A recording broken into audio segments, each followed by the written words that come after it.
Hello and welcome. Today I am talking to James Tripp, who I variously call my coach, sometimes my mentor, and also my friend, which is maybe an overreach on his end, but we've good. had coffee. It's good from my times. end. Yeah.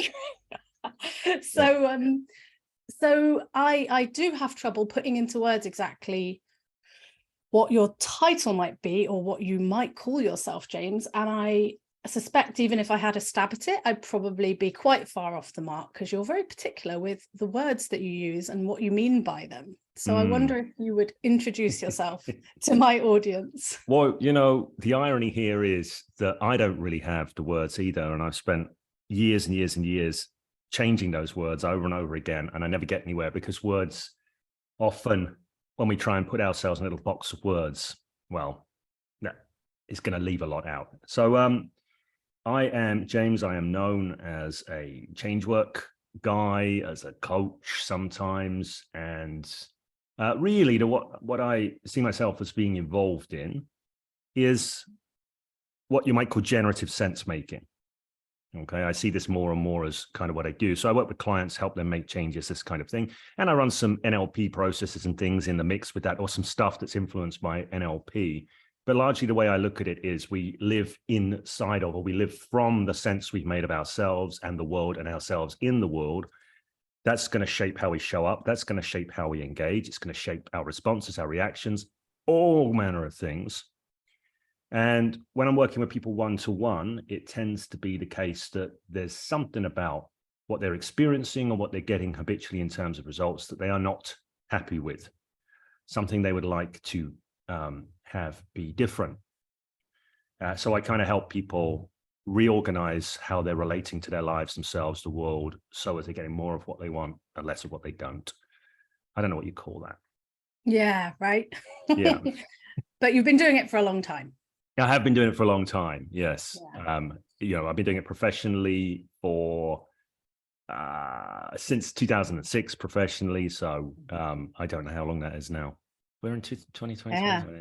There's some kind of basic mental arithmetic that can be done there, but it's beyond me. Yeah. And you're one of the people that I kind of hold as, part of why I keep the faith of continuing to do this work in the world is because of seeing people like you,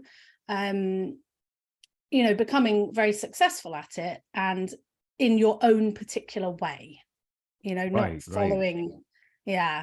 following anybody else's kind of blueprint or strategy, or I'm sure you have at times, but it's really been something for me that I needed to see people like you as a kind of, and I think you sort of introduced this idea that there are people in the world who end up being kind of gatekeepers to us, to a new sort of way of looking at things, or almost like a new reality, that you can take on.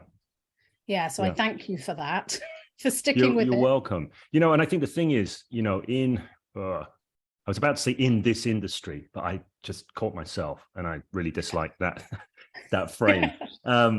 But there's a lot of people out there that are teaching people things, doing coaching, whatever, helping people make changes in let's call it the self-development world. I don't like that frame either, because it just sort of seems vacuous in some sense. It's self-development for what purpose?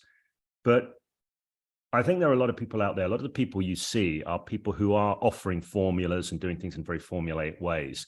But if you actually look at the people who are actually getting somewhere, they're always doing it their way, ultimately. So I think it can be, I get it that people who are coming into this sort of field, they think, well, somebody's got the formula. Somebody knows how it needs to be done. Somebody knows the right things to do and say, and the right order and sequence to do and say them in. But nobody does. So everyone's got to figure it out for themselves anyway. And those who stay in the game doing that generally, at some point, eventually start succeeding. Maybe sooner, maybe later, Right. Yeah. Because one of the things I come back to, if ever I'm having some of those slightly wobblier days in the entrepreneurial journey, is something, again, that you introduced. And a lot of the things, that have become kind of foundational for me are things that you first introduced me to as ideas or concepts or just ways of looking at things, because it's never framed as truth with you. Yeah. And this is this idea that, you know, you get in the game, you stay in the game, and you learn and you grow and you adapt. And sometimes when I feel I'm not particularly learning as fast as I might, or, you know, growing as I feel I should, I'm like, well, but I'm still in the game. Yeah. I'm still in the game, and that's enough some days. Right. And I think in that game, sometimes it's easy for us because we're human beings and this is the kind of thing we do, is we get stuck on thinking, well, this is definitely the right way to proceed. I'm sure, you know, this is, so I'm just going to keep just banging into this wall over here. You know, and even a time of staying in the game of banging into the same wall before figuring out, oh, actually, maybe I'll go over the wall, or maybe I'll go around the wall here, you know. So I don't even think if people have sticking points and they get stuck with those sticking points for a bit, even staying in the game with those sticking points often leads to a realization that I'm not getting through this wall, so I'll go around it, or maybe it isn't even a wall. I don't know. Yeah. So stay in the game, always stay in the game. Isn't that what life is? Isn't life just staying in the game? Yeah. You know what? I get a lot of stuff from from parenting that kind of seems to transfer across into my work. And one of those things is like, well, parenting is the ultimate game. You don't get to quit, you know? Yes. So yes. Either you're going to torture yourself by doing the same thing over and over again and expecting different results, or you're going to do some adapting, see what kind of cool results you might get. And and so that's, I think, you know, the two things have kind of evolved side by side for me in terms of how I approach both, and my resilience and adaptability and flexibility. One of the things that I seem to get a lot of clients coming towards me with is a lack of flexibility around how they approach the people in their lives and how they think about those people. And so one of the things that I sort of end up saying quite a lot is like, you know, what people don't realize is the person with the most power, let's say power, I kind of mean an internal power, not a power over anybody.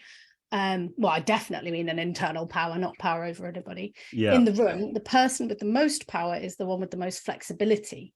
You know, not Absolutely, the most rigid person. Not the one who... No. Although the most rigid person can sometimes have the most force. Yes, indeed. And I think that's where people feel very powerless a lot of the time in the face of this. But, you know, to increase, for me, the increasing of flexibility in the face of that kind of situation has been quite huge. And that kind of leads on. So I wanted to just tell a little snippet, which is that I'd been engaging with your stuff since, I think, about 2017. It might have been 2018, the very beginning of. But the first time that I met you ever was in an in-person training that you were co-facilitating with Andy MacArthur.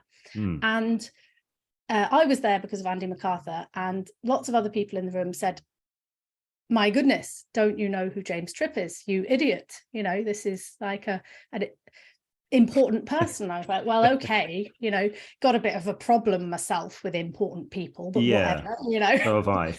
So I'm going to sit there with a sneer on my face a little bit, you know. But then you started saying things that I was like, oh man, you know, if there's some truth in that, or if I took that on for a bit, that might be just a little bit life-changing. You know, and I quickly was kind of won over by a lot of the stuff that you were saying, which makes you sound like some kind of, you know, guru or like, right. I don't know. Can I say something about that? Yeah, interject. Go ahead. Is it, you know, it's interesting noticing my own internal response as you're saying that. And you saying, oh, you know, people are saying James is an important person. I'm getting this kind of like, you know, I am really happy if things I do and I say, whatever I is helpful for people, or is useful, or feeds into a sort of broader generative collective sense making, or for an individual or something like that. I don't see myself as any kind of guru or anything at all. If I am anything, and there's a whole issue with this I thing, and I know, and I don't mean that in some kind of hippie non-dual way, or maybe I do, I don't know. But what I mean by that is a lot of the time I'm just a guy that's trying to make sense of stuff, right? So I end up sharing the sense, partly because I go, well, we live in a world where sharing the sense, it can be packaged up and you can create an income from that, and everybody needs an income. That's the truth of it. And partly because when I am sharing things with people, to me, it's like thinking with them. Yeah. It's exploring with them. So it's not just like, here we go, I'm going to transfer my wisdom to you. It's like, I don't know. I'm just like, I like to be in a space with other people and bouncing things around and this kind of thing, because I don't know. I mean, I think we're all equal. There's one sense in which I think we human beings are all absolutely equal, unquestionably. And that is, we come into the world with no clue, right? No one. Nobody comes into the world with any clue about anything. We're like this collection of reflexes and instincts and things like this. And we also have no power, which you just mentioned power there. Now, again, not like political power, not Machiavellian power over, no power with the world, and no power to affect change in the world. So we're entirely dependent upon caregivers. Right? When we're a baby, if we do not have caregivers, we are done. That's just that simple, right? So we have no power to affect change in the world. And then we're all on this journey of moving from no power to sufficient power to affect the changes in our lives that we need to do whatever we want to do, continue our existence, perpetuate, have families, do what it is we want to do, create what we want to create in the world. And so to me, that process of no power to power is a process of sense making.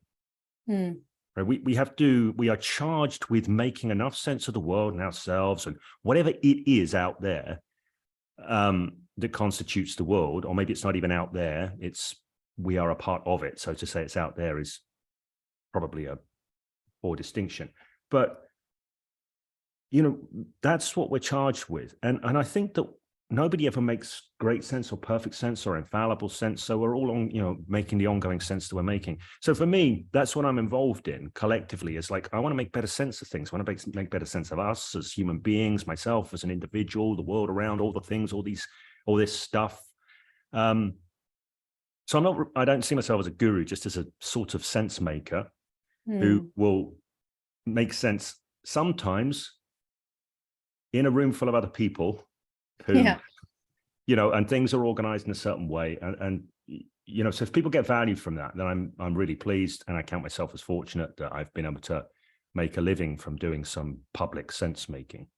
And there's an incredible amount of nuance in your sense making that I found incredibly valuable, because even over the last 5-6 years, listening to your stuff kind of evolve and change, and your sense making change, and even how open you are with your kind of process, like you caught yourself earlier about to say, in this industry, and then you kind of go, well, actually, that's not terribly helpful, or I don't like that, or that doesn't sit well with me.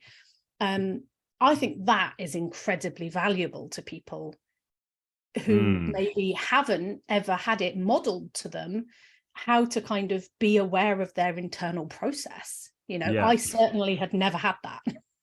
Right. And I'm aware that it's a double-edged sword to that, because I know that sometimes it really ticks people off. Right. And I'm aware, so I have to do a certain amount of it, because I do have this attention, and it's not like a self-consciousness, like I'm editing myself or anything like that. It's just an awareness for what, as I speak and as I frame things, what that creates in me in terms of my reactions, my responses, my, phenomenology in the moment, so to speak, to use a bit more of a technical term. So I tend to adjust as I go, or qualify things a lot more. And some people who are kind of very, well, like, just say what you want to say, just be a plain speaker. I'm aware that there's a time and a place for that. And it's not always easy to know when the right time is or when the right place is. One of the things I do a lot is before I offer somebody a frame or a chunk of sense making to go, here, how about this one? Try this one on. I always want to make it clear to people that I'm not saying that's the way it is, or that they should believe what I say. So I often qualify. I say, look, I'm not saying I know what's what here, but, and I have a couple of friends of mine saying, look, just stop doing that. Just tell me what you think. Stop, So I'm aware that what you're talking about modeling on some levels can be a good thing, but also nothing's perfect. So everything has I was going to say something terribly pessimistic there and say every silver lining has a cloud, but. Well, and you're just not going to be everybody's cup of tea, are you? No, and nobody can be. So no, I know I am not, because people tell me fairly regularly. Yeah, that I'm not, and a lot of the stuff that I've done around all of this work is that I'm kind of okay with that. It's not going to be my way of thinking about things or presenting stuff is not going to be palatable or helpful to people, and a lot of I'll wager that since you've been doing more since you've been out there sharing your voice and your perspectives, and you've been proactively having a conversation with the world, I don't doubt that it has been, if it's anything like it was for me, a huge developmental journey. And there's so much in terms of managing. This was my experience, so this is a projection. I found that getting out there and having a conversation with the world, and all the people that want to turn around and say, you're wrong, you're an idiot, you're evil, you're disgusting, you're whatever, that was a huge developmental context and catalyst for me, personally, because it's like learning to meet that stuff. And, I wanted to quit quite a few times. I don't know if you've had that experience of just thinking, bugger this, this isn't worth it, because, people can be quite vicious, and we are human beings. And as much as I am an advocate, because I am absolutely an advocate, I do not want to be a victim to anybody's viciousness ever. I want to figure out how I can find my power and how I meet that and meet it in constructive ways. But that doesn't mean that I'm not going to have a reaction. Right. And that reaction might not sometimes be something I can experience as very, very unpleasant, and like, there's been times for me where I've thought, is this the life that I want? Yeah. Do you know what? I kind of tend to get various inputs from various different places. And one of those inputs recently was kind of astrological. And one of the things that she said was that it is in my natal birth chart to incite those kinds of difficult conversations. Right. But also somewhere in there, and I don't really understand how or why, that there's like this kind of capacity to engage in a balanced way, to say, I really hear you on that, and I can understand where you're coming from, and that's not necessarily my understanding, and these are the reasons why, and to kind of talk through it without what I see a lot of people do, which is kind of stepping back and explaining themselves, and trying desperately to have everybody like them. And I'm kind of sit there and think, well, okay, I'm okay if this person unfollows, doesn't like, really thinks I'm an abject bitch, at the same time as knowing that this message that I've just delivered might be very helpful for some people as they work on how they see the world, as they start to kind of introspect about themselves. Because broadly, actually, what I tend to think when these things happen is, I'll just be frank and say, do your own fucking work. Yeah. That's what I tend to think. I think, okay, any time that somebody comes to me and says, you must not say that, or you shouldn't do this or that, whatever, I think to myself, in those situations when I find somebody else has crossed, my limits of what I think is acceptable or right or wrong or whatever, I will go back inwards and think, okay, there's probably some freedom to be had here, because they're turning up like that. So it's possible to turn up like that in the world. Yeah. I don't let myself at some level for some reason, and I'm going to kind of go in. It's not that I might want to do that, you know, I'm not going to walk out of a restaurant and not pay just because I saw somebody do it and it would seem to be like something that you can do in the world. Yeah. But you know, instead of that kind of outward judgment process, which I'm subjected to a lot, although not, as you say, necessarily victim to in the moment. But yeah, it used to have a big, you know, visceral reaction in me, and I used to probably react from that. Well, I did react from that place because that's where I was, and those conversations didn't go well, you know, surprisingly enough. Right, and you know, there's an art to that. I think these conversations. I mean, my experience. I've been on Facebook since 2008. Let's pick Facebook as an example, and I got onto Facebook for no other reason than somebody told me about this street hypnosis group, right? Because for people watching this, I went through a phase where I did a lot of street hypnosis, which seems like an odd and bizarre thing to many people. Why would you want to do such a thing? That's a very, very good question.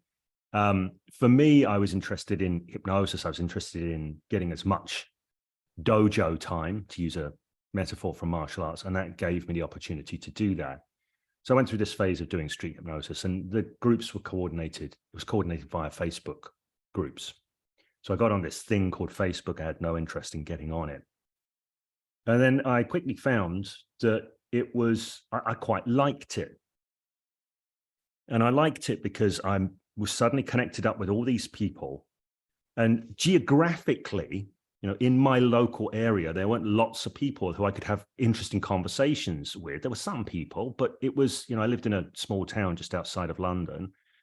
And it was great. Suddenly all these other minds to connect with and think with, in a sense, and converse with and kick ideas around. And I really loved this. And it would get heated from time to time. And there would be some a-holes out there, you know, that would say, you're an idiot or whatever. But nonetheless, it was, it seemed like an environment in which that could happen, in which conversation and ideas could be talked about.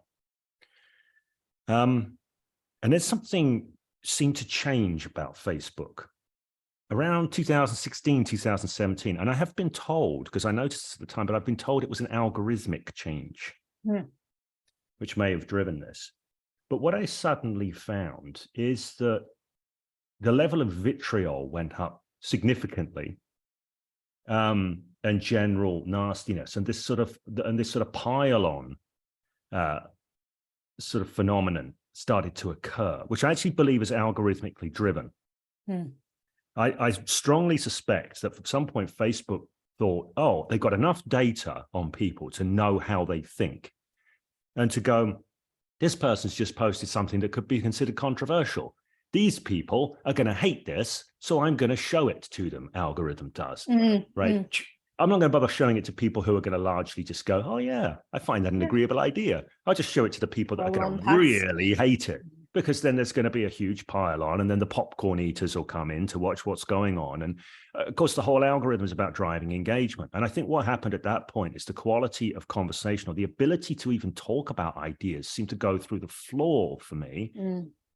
Or at least anything, you know, and I got to the point where I'm going, before I would speak openly on Facebook, and now I'm starting to self-censor and go, do I really want to open up that can of worms? Do I really want to? And that has led to me changing my engagement with the world in a way that I have not liked. And I have been relearning and am relearning how to engage in the public sphere in a way that is generative and productive, and has awareness for these algorithms that actually just want to, they want the trolls on you. They want the reactionaries on you and this kind of thing. That's what they want, you know? So I'm sort of relearning to have this, you've heard me use the phrase conversation with the world. I'm having to relearn to have a conversation with the world in a different way that aligns with my values, but also works with the changing technology in the algorithm, and very possibly certain cultural changes that are occurring that are not separable from the technology and algorithms and all of this. I think these algorithms are shaping human consciousness, collective human consciousness. They are changing the way we dialogue and discourse in the world and these sorts of things. You know, I'm not saying for good or for bad or for whatever. I can see upsides, I can see downsides to the impact of the internet on public discourse and these sorts of things. But you know, it's a new world, and it's a perpetually new world. That's the trouble with it as well. It's not. Yeah. Very fast changing. And do you know what I have also noticed is that some of the people that I engage with in the way that I described before stomp off and are never seen from again. And some of them become clients. Right. Which I find deeply interesting, because it's like, I am presenting something which you probably haven't heard before your entire life. And if you're in your 30s or 40s or 50s or 60s, and these are new concepts and ideas, and there seems to be some freedom in them, some people will take that leap, you know? And very possibly, I would say, Claire, is that if they've come at you, because I've had this happen, where somebody's come at me with real nastiness. And the way I've met that on that occasion, I'm not saying I'm a, you know, paragon of perfect responses or anything like that, but on that occasion, they have been surprised that I haven't just reacted back, or that I've taken the time to understand their position or something like that, you know, which I don't always have the time and energy for, because if you know, on Facebook, you can lose a day. Yeah, right. Or several days even, just, you know, in a dialogue with an individual. And sometimes these days I ask myself, what is it that I'm trying to achieve here? Does it warrant this amount of time for this person I don't even know? You know, because I don't know. I don't know the answer to, because, you know, why might I be doing that just because I am? Yeah, and I actually think oftentimes one really valuable thing that we can say to people in situations like that is, look, you have choice and agency. If you don't want to engage in my stuff and my ideas, and it doesn't suit you, and it's bringing up some stuff for you that you don't want to be with, then you have the choice to walk away here. You know, I'm not walking away because this is my page, but I'm going to bring you this idea. I totally agree with that. And I've recently discovered this sort of flip side to that. There's this philosopher called Hans-Georg Müller. I tried to get him to come on my YouTube channel and have a conversation with me, but he just doesn't have the time, regrettably. But I got into him because he wrote a book on Taoism, which I really liked a number of years ago. He's a scholar, proper scholar. And he is into systems thinking and stuff like this as well, which really resonates with me. I'm really into that kind of stuff. And he came out with this book with another guy called You and Your Profile. It's the most dull title of a book ever. But the ideas in this book, it's a philosophy book, but it's like, it's not abstract philosophy. It's philosophy about what's going on in the world. You know, it's real philosophy, what I call real philosophy. It's about what's happening. How do we make sense of it? So it had this idea of different technologies for constructing ourselves or creating ourselves, which are sort of like psychosocial technologies that exist in the sort of paradigm of the times, so to speak, within the zeitgeist. So there's basically three phases over the last 100 years they look at, which is the sincerity model of self, the authenticity model of self, and the profilicity model of self, right? Or model of selfing, I think. I don't think they use the term selfing, but like the process of creating self with the world, right? You're not ever doing it in a corner, isolated, like I build me. So the sincerity model, this goes back to older times where basically your social roles are prescribed to you, right? Here's who you are. Oh, you're an accountant now. You're a refuse collector. You're a judge, right? Professional roles. Familial roles. You're a mother. You're a daughter. You're a husband. You're a whatever. The social roles are prescribed. And in the sincerity model of self, your job is to sincerely live up to those roles and live into those roles as they are prescribed by society. right? So obviously there's a huge degree of like self-sacrifice and repression of whatever you might, you might feel is bubbling through you on some individual level. It's like, well, that's not really the important stuff. The question is, how good a mother are you, or whatever. So the sincerity model is all about living into that. And the upside of that is it's kind of simple, because you don't have to do much thinking, because like, here it is. Everybody tells you what you do. Here's the instruction book. Just get on with it.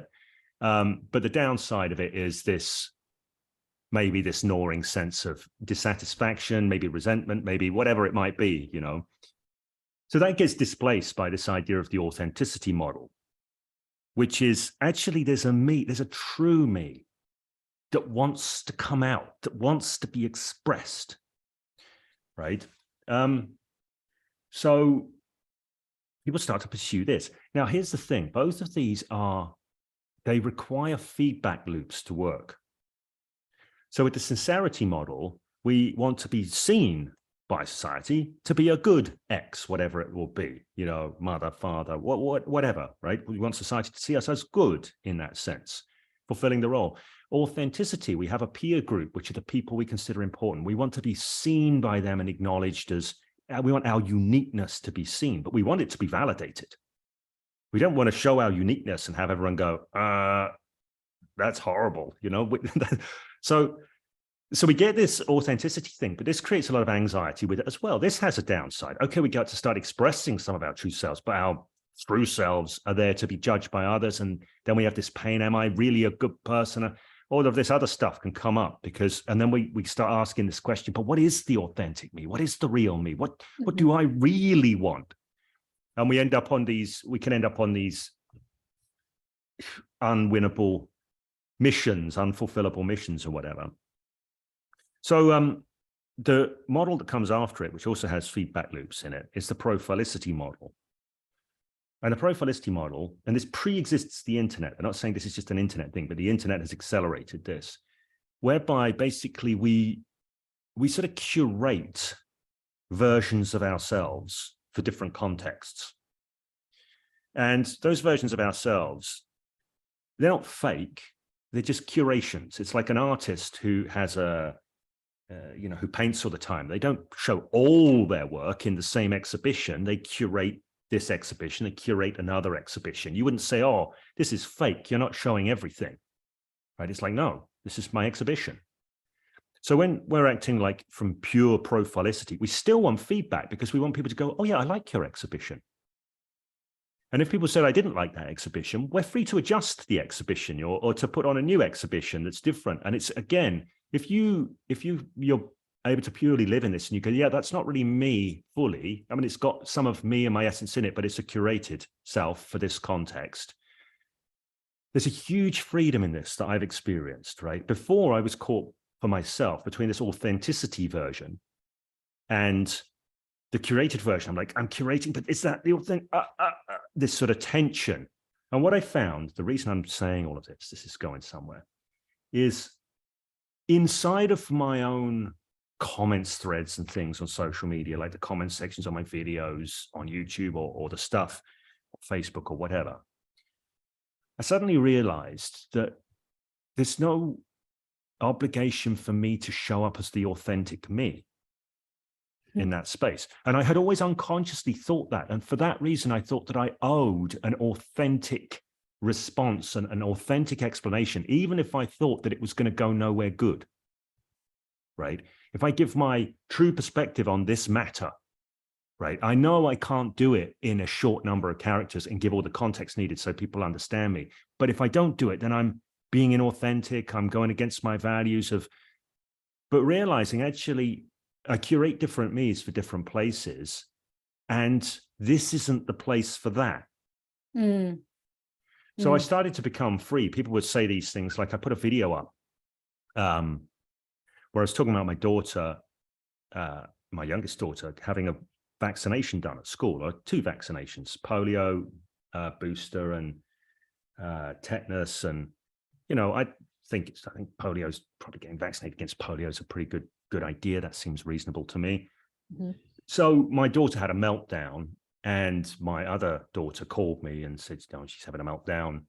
So I got up and I went in, and within 3 minutes, she'd had both the jabs done and had a good experience of it. And I'd used a lot of my NLP stuff and all of this to get that to happen, because this is my job. I help people move their minds, right? But of course, because I said the word vaccine in it, or vaccination or something like that, right? It's got nothing to do with COVID, nothing to do with anything, but this has become a hot word right now. So people have a semantic reaction to it, which I think is something worth bringing into this conversation, the idea of semantic reactions. And semantic reactions, yes. Oh, yeah. Sorry. By which it just means that there are some words, phrases, whatever, that somebody will just react to. In fact, all of them, but sometimes it's a strong reaction. So someone will hear the word vaccination and they're like, they're already gone into a position against what's being said, because they just heard a word that just triggers that reaction. Yeah. So somebody said there, you're like, did you choose to get them vaccinated, or was this mandated by the school system? Now, this video has got nothing to do with that. But nothing to do with that. It's about NLP skills. That's what it's about. It's not about anything, not making a social commentary. It's not, it's none of that. It's not political. It's just, I don't intend it to be political. I mean, it's amazing how so much can become political now. But what I noticed in myself is that I felt no sense that I needed to explain anything there. Whereas before I'd got into this idea of prophilicity, I would have had a sense that I sort of was being fake or avoiding something or whatever if I didn't really engage with this. So I just said to this person, I said, look, I said, I can absolutely guarantee you that this is not the right place for a conversation like this, or something like that. I can't remember what I said. And they just came back and said, well, you could just answer the question. And I'm like, look, if we were sat down in a pub, this might be a conversation I'd be happy to have with you. But right here, it's just not the place. And I'm not saying it's the words I said that count, but it's where I said them from. I wouldn't have said that before. I'd have been caught up in some kind of sense of how much do I need to be true to myself and sharing and it would have ended up going somewhere crap. Or if it was going to go somewhere good, it would have taken many, many, many, many hours work of careful conversation crafting. For what purpose? So I find myself quite liberated now, even within my own comment section. It's not just to say, well, if you don't like it, you can go away. It's like, well, I don't have to engage that point right there, because that wasn't that wasn't part of the intention of what I set this thread up to be, or something like that, if that makes sense. Right. That makes a lot of sense. And I, the things that people come back to me on are never the main point of what I've been talking about. It's always some side issue or side issue to me. Obviously, it's front and foremost for them. But I totally see. And I think I've said to you in the past, I've certainly said other places, I have noticed, and I'm not saying this means it's the truth, but I've noticed a bit of a dichotomy with what I would say is that the most of the women that I see engaging in personal development stuff, spiritual stuff, or whatever it is that they call it, are looking at it through this authenticity kind of filter. Like, I want to be able to be my authentic self. And then I would say that most of the men that I've encountered are looking at it more through, I want to be able to turn up in the way that I want to be able to turn up, which I suppose would be a kind of profiling kind of a thing. I want to be the person, and authenticity doesn't really come into it. It's just like, I want the freedom to be that way, not the way that I do if I'm, getting caught up in stuff. And I don't know if you've noticed that or not, but certainly for me, I see really a kind of split, almost completely down the middle. And there are some women who kind of go, right, I'm going to be really intentional and I'm going to turn up how I want to turn up. And actually recently for me, that's been a bit of an edge. It's been a bit of a developmental edge of going, all right, I do have feelings. Yeah, all right, I agree that we should be able to express them, in ways that we were never showed or taught how or allowed to do or whatever. And I also want to build a really stonking business, you know, and that maybe means at sometimes I just have to be this kind of person today, you know, Right. and some feelings might come up and I'm going to work through them in the ways that I know how. And it's really working, I'll be honest, you know. Yeah. And I think this is the thing, is why, you know, a big part of my background is Taoism, or at least let's call it hack Taoism. Yeah. Because the Taoism I was introduced to was through martial arts. When I was in my early 20s, I started doing the Chinese internal martial arts, and they're often said to be Taoist martial arts. So a lot of the teachers come from a kind of Taoist position, but it's not a scholarly Taoist position. It's just a sort of vibe or a culture or something that's got handed down from teacher to student. So it's not like written Taoist texts or scholarly. But the idea of kind of yin and yang, which some people say is not even a Taoist idea, it's a pre-Taoist idea that Taoists just made use of it. But to me, yin and yang, this idea, it really helps inform me, because a lot of people go, well, it's this or that. What's good? Is it this or that? Should I be authentic, or should I just be who I need to be? You know, is it about this or is it about that? It's the either or thing. The thing I love about the yin yang concept is, well, it's that and it's that. Right? They complement each other. They can feed into each other, and they are sort of like opposite forces, but they are co-creative. They have a co-creative dynamic between them. So I think the ability to go, so somebody would go, well, you're either being fake or you're being authentic. Yeah. Well, is that really true? This is why I like the idea of curation, because it's not about being fake. It's like, well, what of me do I want to bring through here? And what do I want to leave out here? Right. And it's not like, oh, well, it was just fake. You know, or even this thing, like I remember I was on Leanne Brooke Tyler's podcast at some point, and I was talking about creating yourself. And she was actually saying, you know, to what degree do you think that we create ourselves? And to what degree do you think there is this sort of true essence of who we are that wants to come through? And my answer to that is, I don't know. I just don't know. You know, and I don't know how much of the true authentic essence is just the product of previous self-creation or self-co-creation with the world or whatever. I have, like, this is why I say, not in a hippie, non-dual sense, I literally have no freaking clue who I am. Right? I don't know if I'm utterly socially constructed. I don't believe in social constructivism. I think that's a very bad metaphor. But it's a popular metaphor, so I shall use it temporarily. You know, who knows? Like, and by that you mean, well, I'm checking because I don't know. Do you mean like the idea that society wants us to be a certain way by social constructivism? Well, what I mean by kind of social constructivism is this.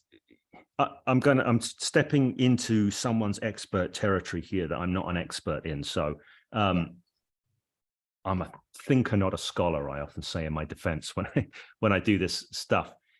So what I mean by that is there's this kind of idea that, and this goes back to a guy called Ferdinand de Saussure, who was a linguist, and he was looking at the nature of language as signs. He started this, the sort of what's called semiotics, which is the science of signs. And his idea was that all signs are defined, i.e., and signs go beyond language, but let's just keep it as language. So a word is a sign, right? It's a signifier and there is a signified. But if we look at the meaning of words, what gives the words their meaning? What de Saussure said was that the meaning of all words is given by their relationship to all other words, right? You can't pull out a word on its own and have it really mean something. It only means something as part of a network. So there's an underlying structure to all languages that gives everything its meaning, right? So every sign refers to every other sign, even if that sign isn't present at the time, right? And then like later structuralists went, yeah, it's not just the signs that are not present at the time now, but it's historical signs that have already passed, right? So part of what gives our current meaning is the history of meaning and all of this kind of thing, and other signs and all of this. And then this idea of, well, how do we know the world? Do we know the world as it is, or do we just know the world through our system of signs? And this is where you get the idea of structure, like everything has a structure. And then that leads on to this idea of construction. Right? So society constructs through discourse sets of ideas, norms, rules, categories, these kinds of things, right? And then we all grow up inside of this, so that shapes our consciousness, which is related to the kind of idea that Marx had of what he called what would be called false consciousness, or certainly a lot of the sort of later Marxists, the Frankfurt School Marxists, they would talk about false consciousness. Right? We can't experience the world through some unadulterated consciousness because we're a product of every idea to a certain degree that we ever were immersed in as we were growing up. But there's I really think there's a lot of value to these points of view. But then you start looking at the metaphors, which is like, well, that's a social construct, right? Construction implies a sort of agent, an intention, and this sort of thing as a metaphor. If you said to some people, I'm going to give you a word, you tell me what comes to mind. Construction. What comes to your mind when you think of the word construction? Diggers, steel girders. Right, exactly. Diggers, steel girders, hard hats, plans, building according to plans, all of this. So when people say, well, that's a social construct, it implies a level of intentionality and precision. Right now, I'm sure that people that would use that term philosophically would say, no, that's not what we mean. In that case, I'd say, well, get a better metaphor then. Right. If that's not what you mean, because I think what happens is you then get this drift, and this starts to become political or meta-political, let's say, rather than political, in that people go, well, there's a system of categories that organize culture and society in a certain way that advantage some people and disadvantage others, right? And that stuff is socially constructed. These categories don't refer to anything in reality. They're just merely socially constructed, merely. So therefore, people go, so who's the constructor? Right? Who did the constructing? And what's their evil Machiavellian scheme, right? Now, whether this actual constructor is an actual group of people sat around an oak table or some other sort of nebulous group or whatever, it still starts to build this sort of almost conspiratorial vibe to it, right? Which then, once people get this kind of oppressor-oppressed dynamic going on, they're like, well, I'm oppressed, and therefore I'm oppressed by whoever the architects of the structure are, right? Who are they, right? And like a lot of this, I think, comes down to bad metaphors. It's not that there's no value in this analysis, right? Or it's not like looking at some things which really, I think, could do with being looked at. It's just that you're always going to look at them through the metaphors you choose to look at them through. Right. And there could be other more useful, more generative metaphors, possibly, certainly if you want to be able to create ongoing generative dialogue about these things. Now, some people don't want to do that because if you take, and again, I'm no scholar in this area, but if you take like thinkers like Michel Foucault and this kind of thing, who have got a lot of these ideas that everything is socially constructed, and it's socially constructed in such a way that perpetuates power dynamics. And these are power over dynamics, not power with or power to, power over dynamics. Who's up, who's down, oppressor, oppressed, right? Privileged, marginalized, these kind of things, right? This binary that you get in there. So like, and the idea is that this structure is a product of discourse, right? Discourse creates these structures. And like Foucault, somebody like Foucault, forgive me, Foucault, if I'm maligning you here or misunderstanding you, he's dead, so I don't know why I'm speaking to him. But the point being is it's not, dialogue. So the idea is that this is a structuring that occurs through discourse. This is the term that's used, right? And there's a recognition that discourse is, like the culture industry is often shaping discourse. And just basically discourse is all the communication that's happening. But if we're always communicating from ideas that have already existed, the discourse tends to or can tend to perpetuate existing ideas, right? Now, some people take this to the next stage and go, well, if discourse is continuing to perpetuate the power imbalances that we see, the remedy to that is to control discourse, right? Not to have further generative discourse, right? To control discourse. And the question comes down to, do you believe that discourse merely perpetuates existing frames and ideas or whatever, or can discourse be generative? Now, if you believe that it merely perpetuates existing ideas, then we need to control discourse, to force discourse into a different direction, to create new structures, right? Then, of course, one becomes a believer in shutting people down, saying who can speak, who can't speak, what can be said, what cannot be said. And you get this kind of like authoritarianism coming in, and it's arrogant in my view. And I know many people have suggested that I'm arrogant, and they're more than welcome to do so. But what it says is, I know the right thing for us to talk about and the right way for us to talk about it. And if you try and talk about it in a different way, well, I'm going to label you as something which we can all agree is bad. Yeah. Right. And there's an attempt to shut down discourse. Now, unfortunately, in the world right now, this issue, and I think it's a very real issue, and I think it's a very important issue. One of the reasons I think it's an extremely important issue is because now more than ever, I believe that we as a species need to be having generative discourses, because the world is changing really, really fast. We're making stuff that's going to impact all of our ways of life. And we need to know how to meet this. And we need to be able to have generative discourses with people who have very, very different points of view from us, in my opinion, because wisdom is an emergent phenomenon. It doesn't come from somebody deciding the right way to think, right? This is, again, I'm just owning my biases on this. Yeah. So I think there's a real issue at the moment in the world. And one of the things I'm particularly interested in, and people might go, well, what's that got to do with you, James? You're just like this self-development guy or whatever. You just sell, you do hypnosis trainings or change work trainings. But look, it comes down to sense making again.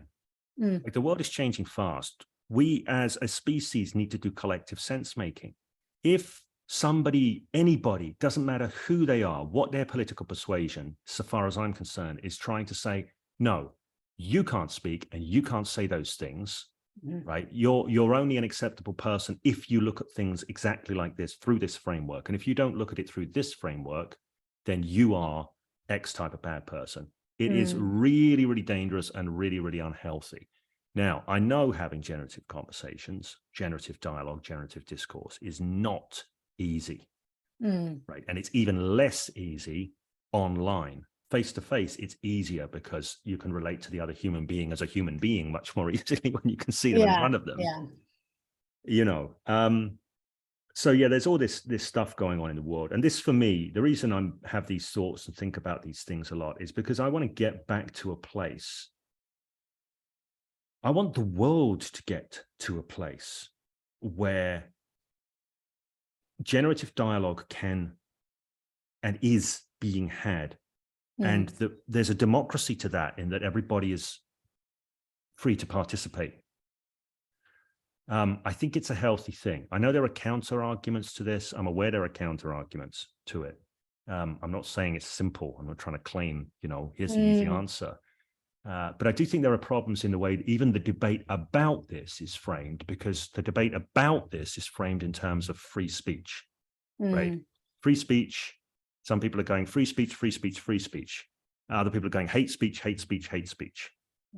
Right. So you get this kind of dichotomy. And I think that the problem is free speech. Once something gets used a lot, like a phrase like free speech, free speech, free speech, it gets attached to things and people start having semantic reactions to that. Yeah. So a whole bunch of people, when they hear free speech now, they go, oh, you must be like a Nazi. What? You must be like ultra right wing. Right. What? What? Because you believe in generative discourse.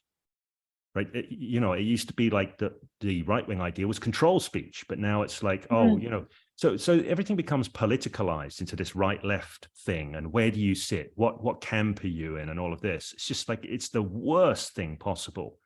What I like to say to people politically, what does right-wing mean? What does left-wing mean? Tell me what it means, because most people can't tell you. Some people can give you a history if they're a bit of a scholar of those terms, but they can't tell you what they mean. Yeah, I couldn't. Right. I couldn't really. Yeah, something to do with, you can start to sort of paint kinds of pictures, but then you can find 1,001 counterexamples. So, like, why do people get hung up on that and hung up with this sort of like, they get into camps. They do this all the time. Like somebody will go, oh, well, I'm right-wing now. So what else do right-wing people believe in? Oh, yes, I believe in that and that and that. Yeah, right? yeah. I've seen this in the coaching industry. People become a coach and suddenly they go, right, so what kind of things do coaches say? What do they believe? Oh, yeah. I'll just start saying that and believing that. So people don't take things on an idea by idea basis. They go join a club and go, what are the beliefs of the club? Go full in. Yeah. And I'm so glad that you said that, because when I broadly put our topic today as like having difficult conversations, what you've just filled in there, for me anyway, that makes sense, is like why we would bother to have those difficult conversations, why bother? And for me, one of those reasons is because I'm going to come full circle to what I was going to say right at the beginning, which is that I would say when I came to the first ever training and sat in the audience with you speaking, I didn't know change was possible. I didn't know you could change anything really about yourself or your life. I was probably certainly as far into victimhood and sort of oppressed as a mindset as I would ever want to go. Don't ever want to go there again, thanks very much, but I was there. That's where I was, and in that place change didn't seem possible to me. And very quickly, of course, what I discovered is change is imminently possible, much easier than I had thought, profound, and changes everything, and all I need to do is commit to it myself. I don't have to force anybody else to do anything. Nothing needs to be different outside of me, that I can make that change happen from within. And that is, becoming a creator of my own reality. I'm saying that, and becoming a creator, full stop, probably is more true. And then I remember that, so I suppose what I'm saying is I started changing a lot and very quickly. And having not really believed or known that was a possible thing to do, I didn't think to, forewarn anybody in my life that this was going to happen. Right. Yeah. Now, I remember it was probably, I don't know, a couple of years ago, it must have been a couple of years ago, and I was in a group coaching program with you. And you said something about having said to your wife sort of quite early on, when you were doing this stuff, look, I'm going to change, and I plan to change quite profoundly. And I'm really hoping that will be great for our relationship and our life together. I can't guarantee that, and I don't know that will be true, but that's my intention, to make some fairly major changes. And I, on the coaching call, I might have even called you a bastard, but I was like, James, why?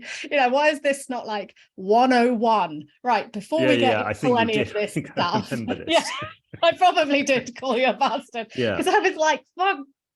I didn't even think, and what's just occurred to me as I was thinking about this conversation we were going to have today is that it was because I didn't know it was possible to change that much. So never in my wildest dreams did I think it might be worth a conversation with some people in my life to say, hey, by the way, that Claire you've known for 32 years, she's a goner. Whole new versions of me are going to turn up at different times, and it's going to be quite the roller coaster for all of us. I didn't think to say it because I didn't know it was going to happen. Right.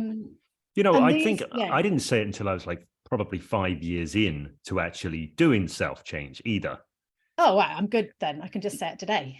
Yeah. Yeah. No, I've already But, said it. yeah. I mean, but because that I'd made changes in that first 5 years, and quite significant ones, but it's like, right now I'm on board. Now I'm doing this because I know I can. Yeah. Yeah. Yeah.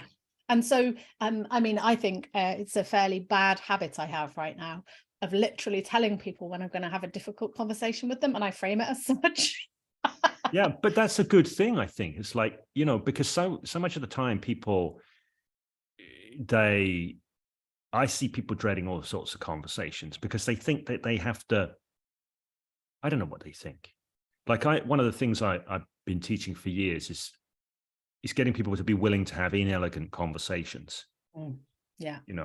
Because a lot of people want to go in and they want to really handle that conversation well. They want it to be like, it's going to be messy. It's going to be a lot of the most important conversations that we are charged with having are likely to be messy.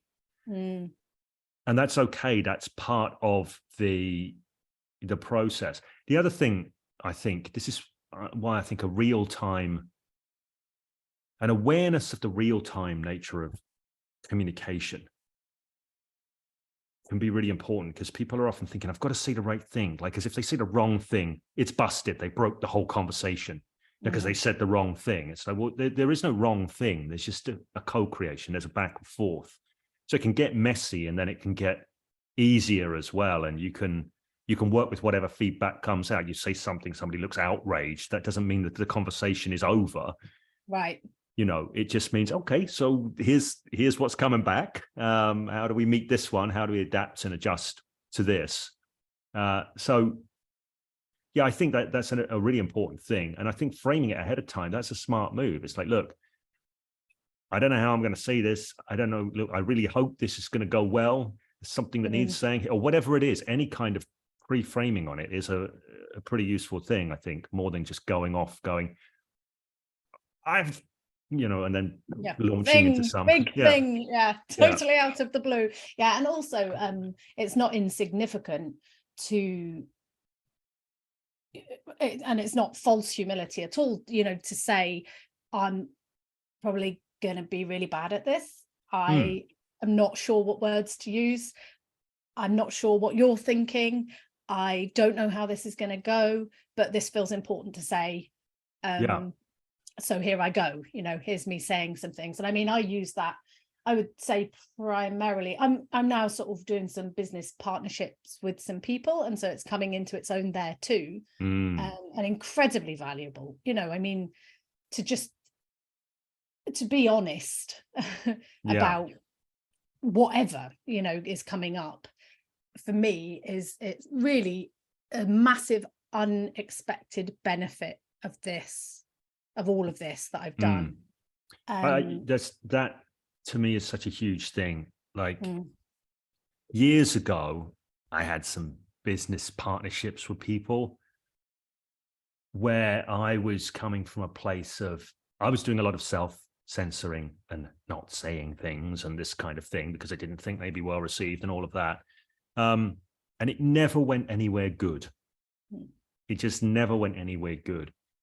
And so I have complete transparency with people. If I'm getting into a business partnership, I will introduce the philosophy of the no bullshit zone straight off. I'll say, look, what's going to work best is if we operate 100% in a no bullshit zone, right?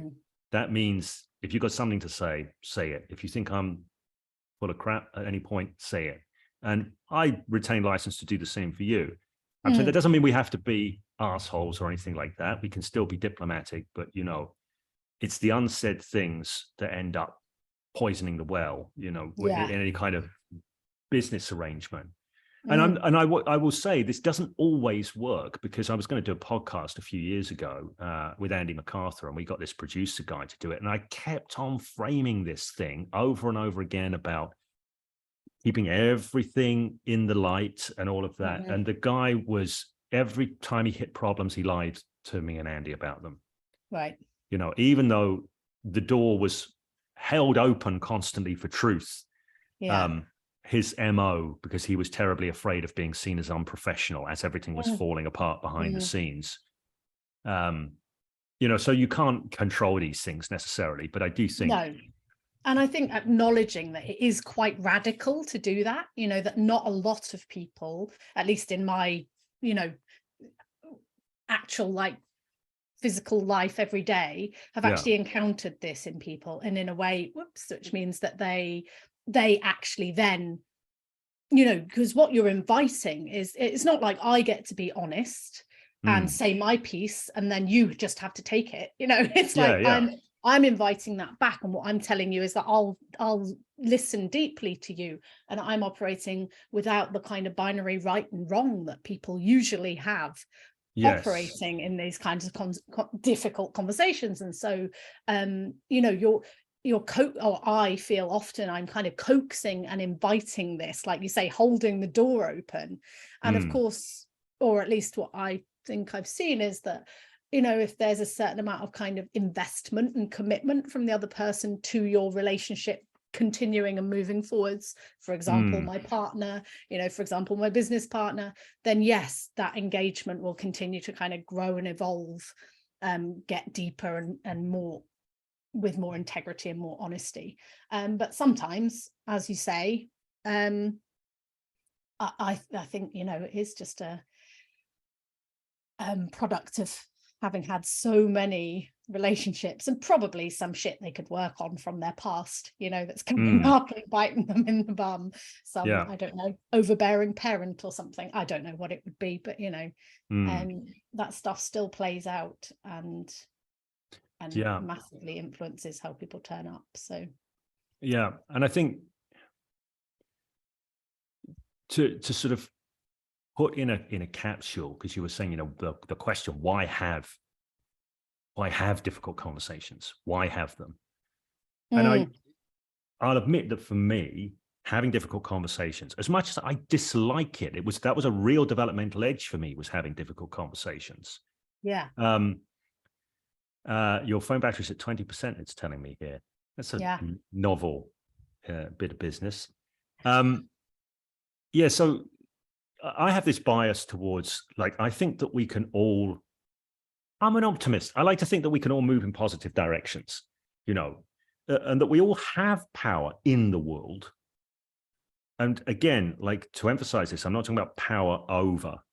There's a distinction. People talk about power over versus power with. I like power to.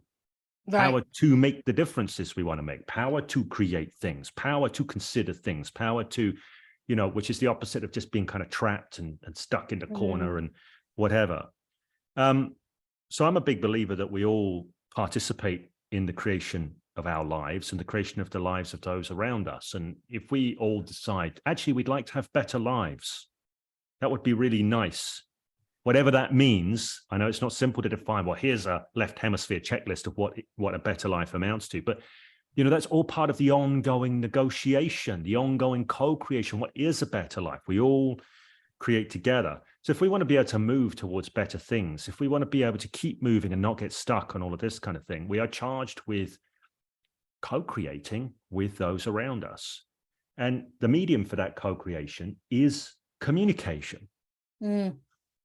So if we end up avoiding a lot of communications or not saying things that we want to say, or you know, things just start to get stuck. Our life starts to get stuck. The frictions start to come about with people around us. You know, nothing really gets avoided. So for me, the point of having what I would call generative dialogue or generative discourse, you know, it is communication that creates, communication that moves things forward in useful ways. That is the point of doing it. And this is why I believe that it is incredibly valuable to allow people to speak and communicate, number one. Yeah.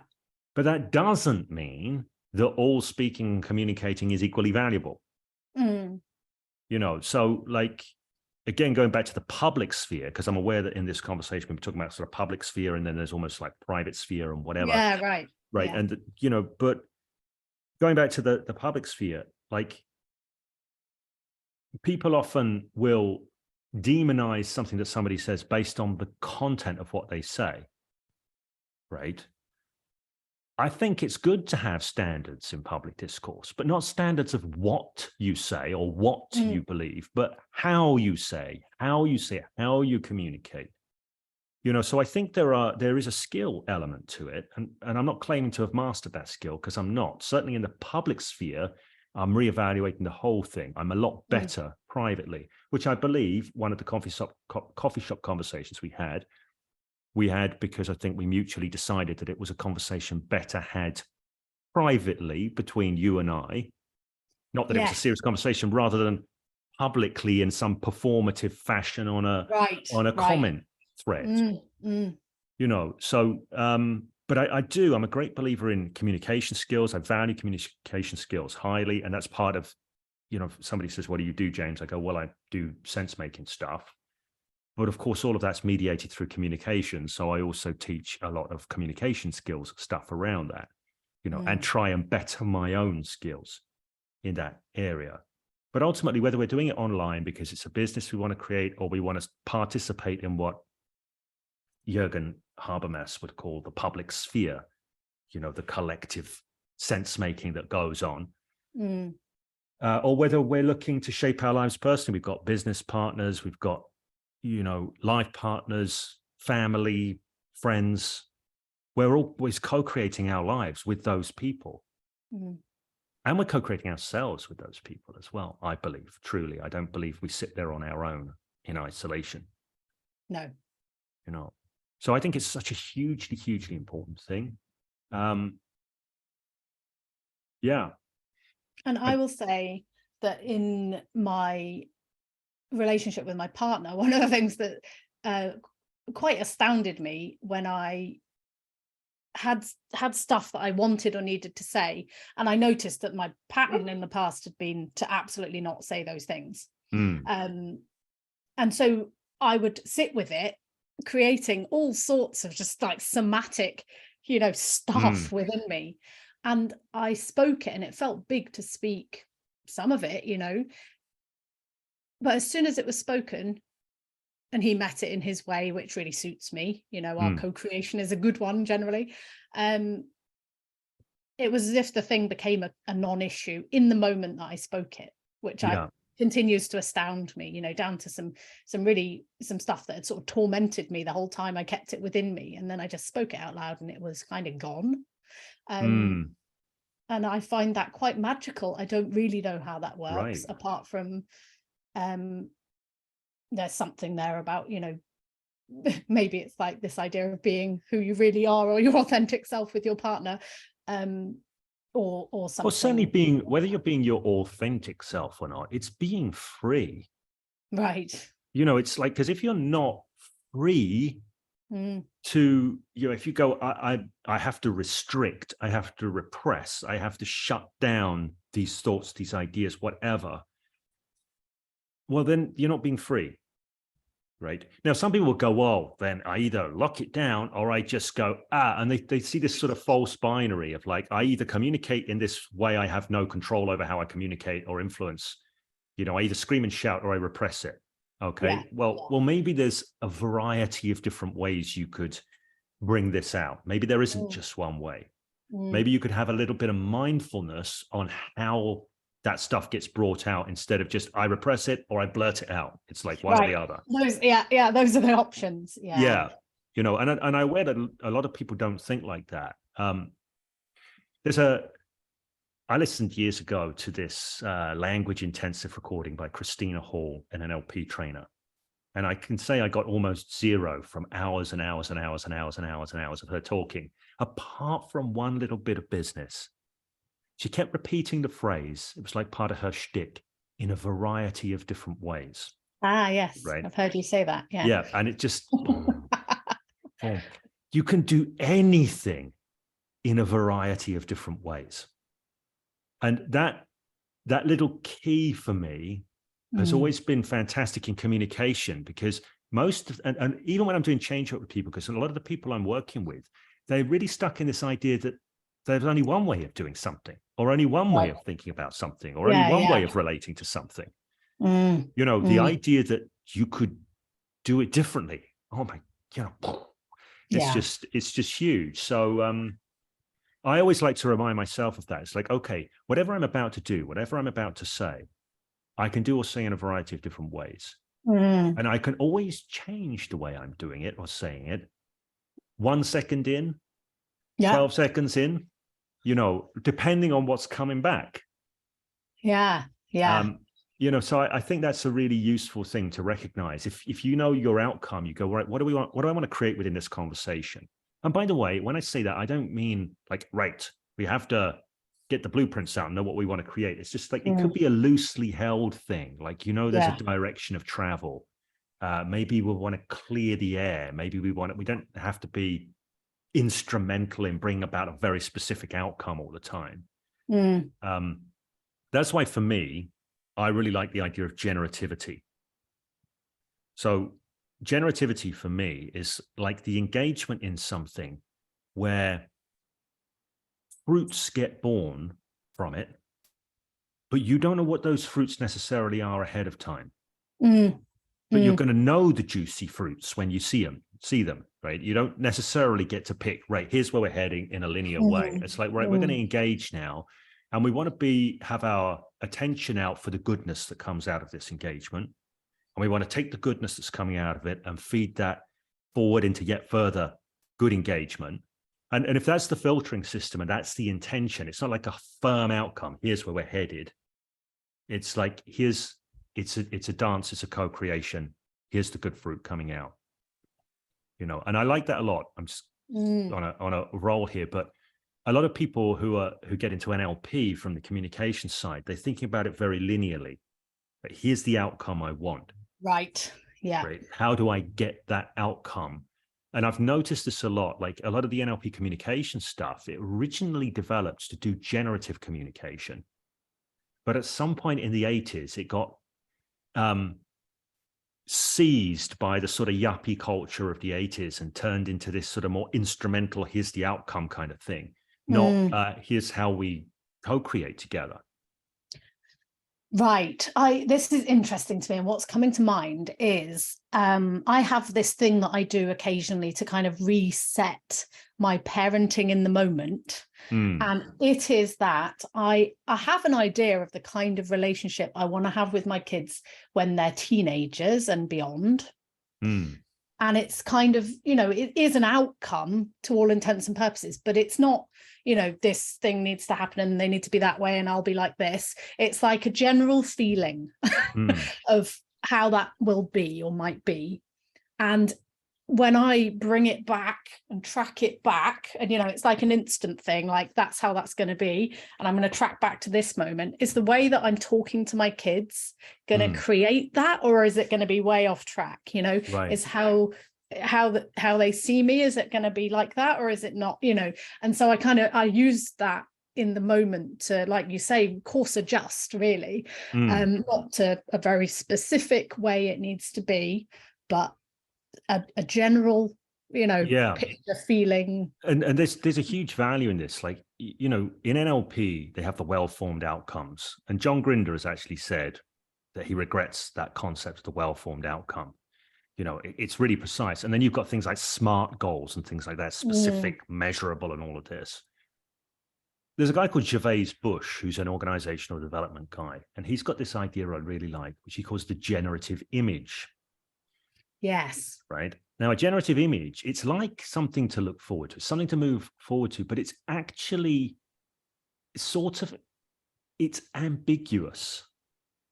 You can't precisely define it. You don't quite know how it expresses, but you have a desire to move towards it, whatever it is. You've got a sense of it, but you can't precisely define it. And the lack of precise definition is part of what makes it very generative, because it means instead of being over controlling, one's sort of free and exploring one's way towards it, rather than just going, that's what I want, here's how I make it happen. Right. So that's what I'm doing. That's what you're doing. You've got more of like a generative image. And I really believe that this is a better, I think this is an upgrade to NLP, neurolinguistics, this kind of thing, is to replace the well-formed outcome with more of a sense of a generative image. It's a bit more, you can work with the emergence of the system, but still have some intentionality in it without that intentionality becoming too grabby and too controlling and too, and unrealistic, because you can't control complex systems anyway. Right. So some people go, well, you either go for what you want or you go with the flow. Well, again, there's this in between, this sort of like, okay, I've got a sense of what I want to explore towards, what I want to co-create towards. We don't know how it's going to express, but that gives the impetus to move and to engage, and to bring your intelligence, to the task in hand, which is what you're doing with your kids. You're not just reacting. You start to bring your intelligence to it, because you're going, actually, what do we want here?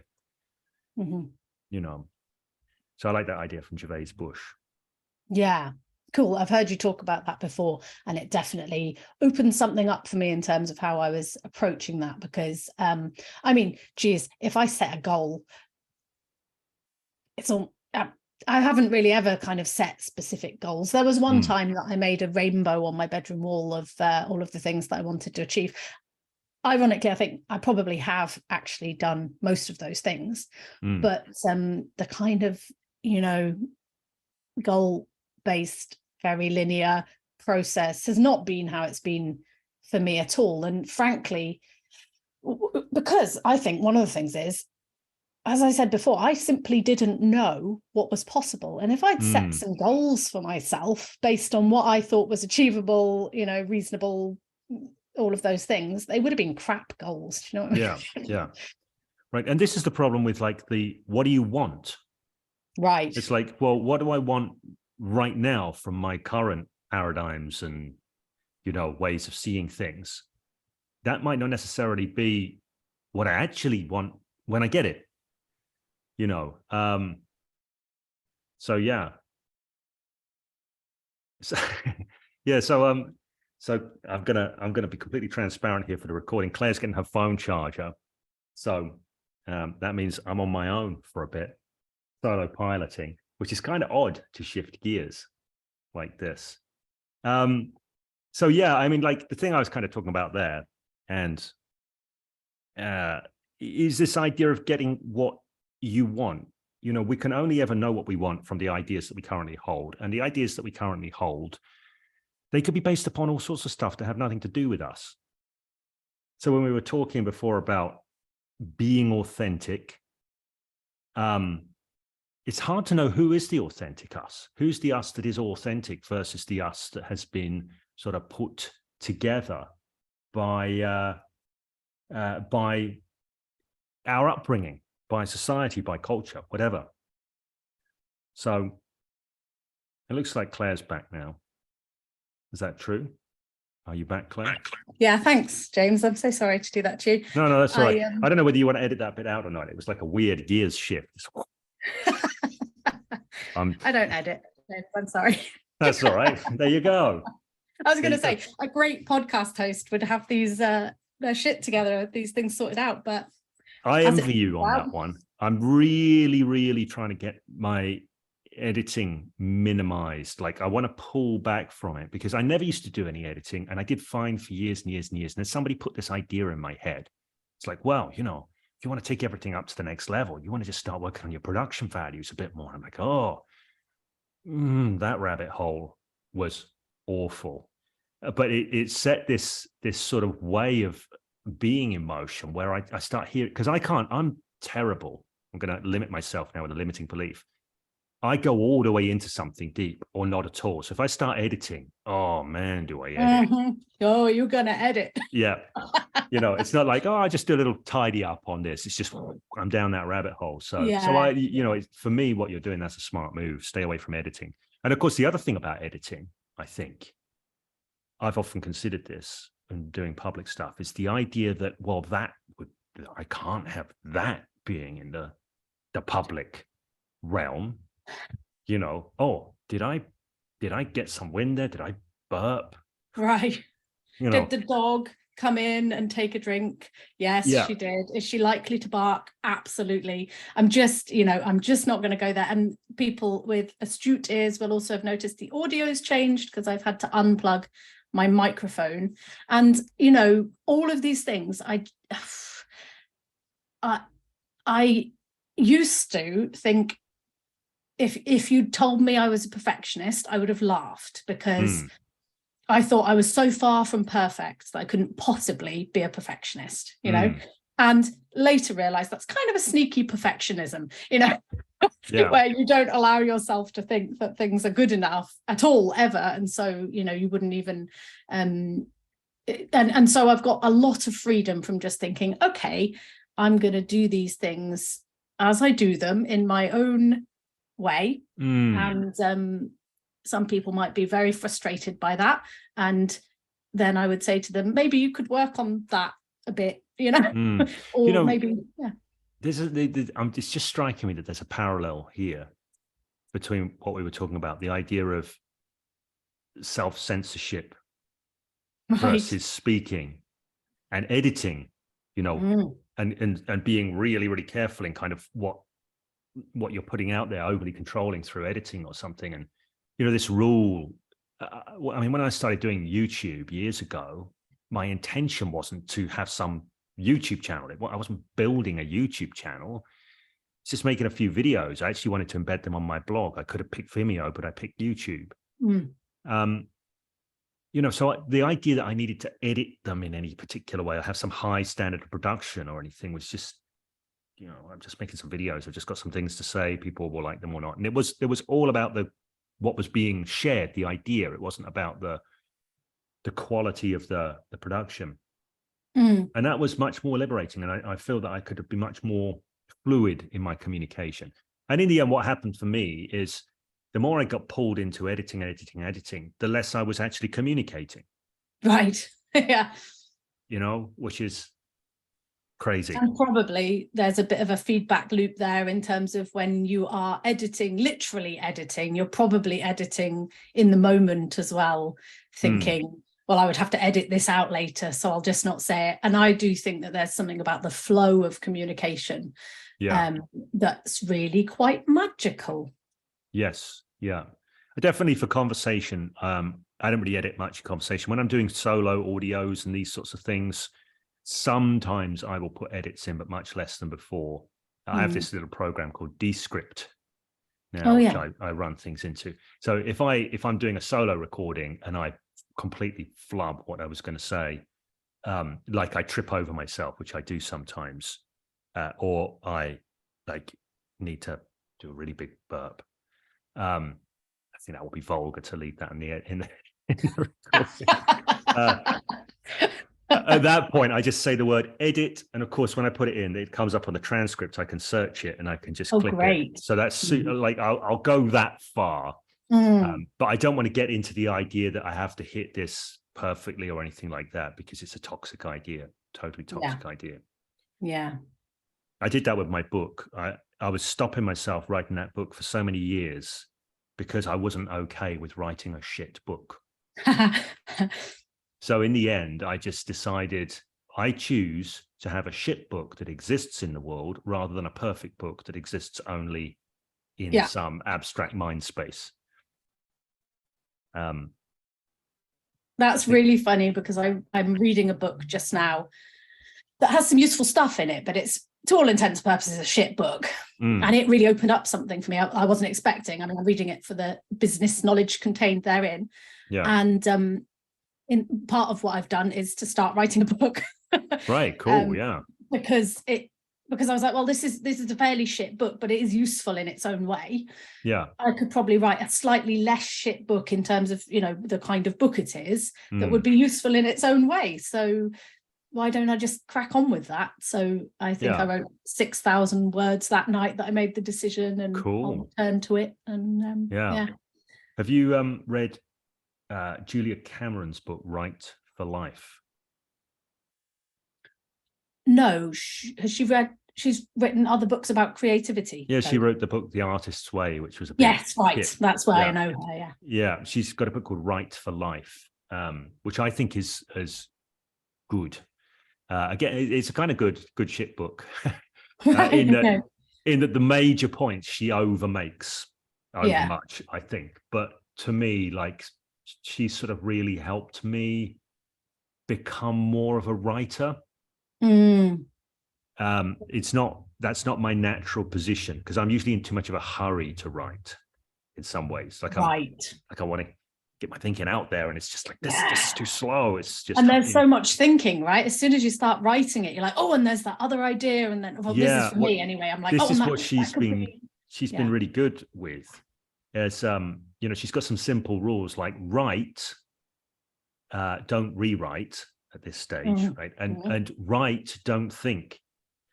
So so that's been a big thing for me, because for me, writing before was a lot of thinking and like, how am I going to put that word, and that word? So she's got exercises. She encourages people to, she talks about this in the Artist Way as well. She does what she calls the morning pages. Oh, yes. Right. So I've been doing this. I prefer to call them flow pages, because I think that's more descriptive. But you just write, and you write whatever. It is literally stream of consciousness writing for 3 pages. And that has really helped to teach me to write, not think, or to think as I write rather than to think and then write. I think there's an analogy with speech there, because certainly for me, when I'm speaking, I'm thinking and speaking at the same time. I don't think, what shall I say? What would be the best way of saying this?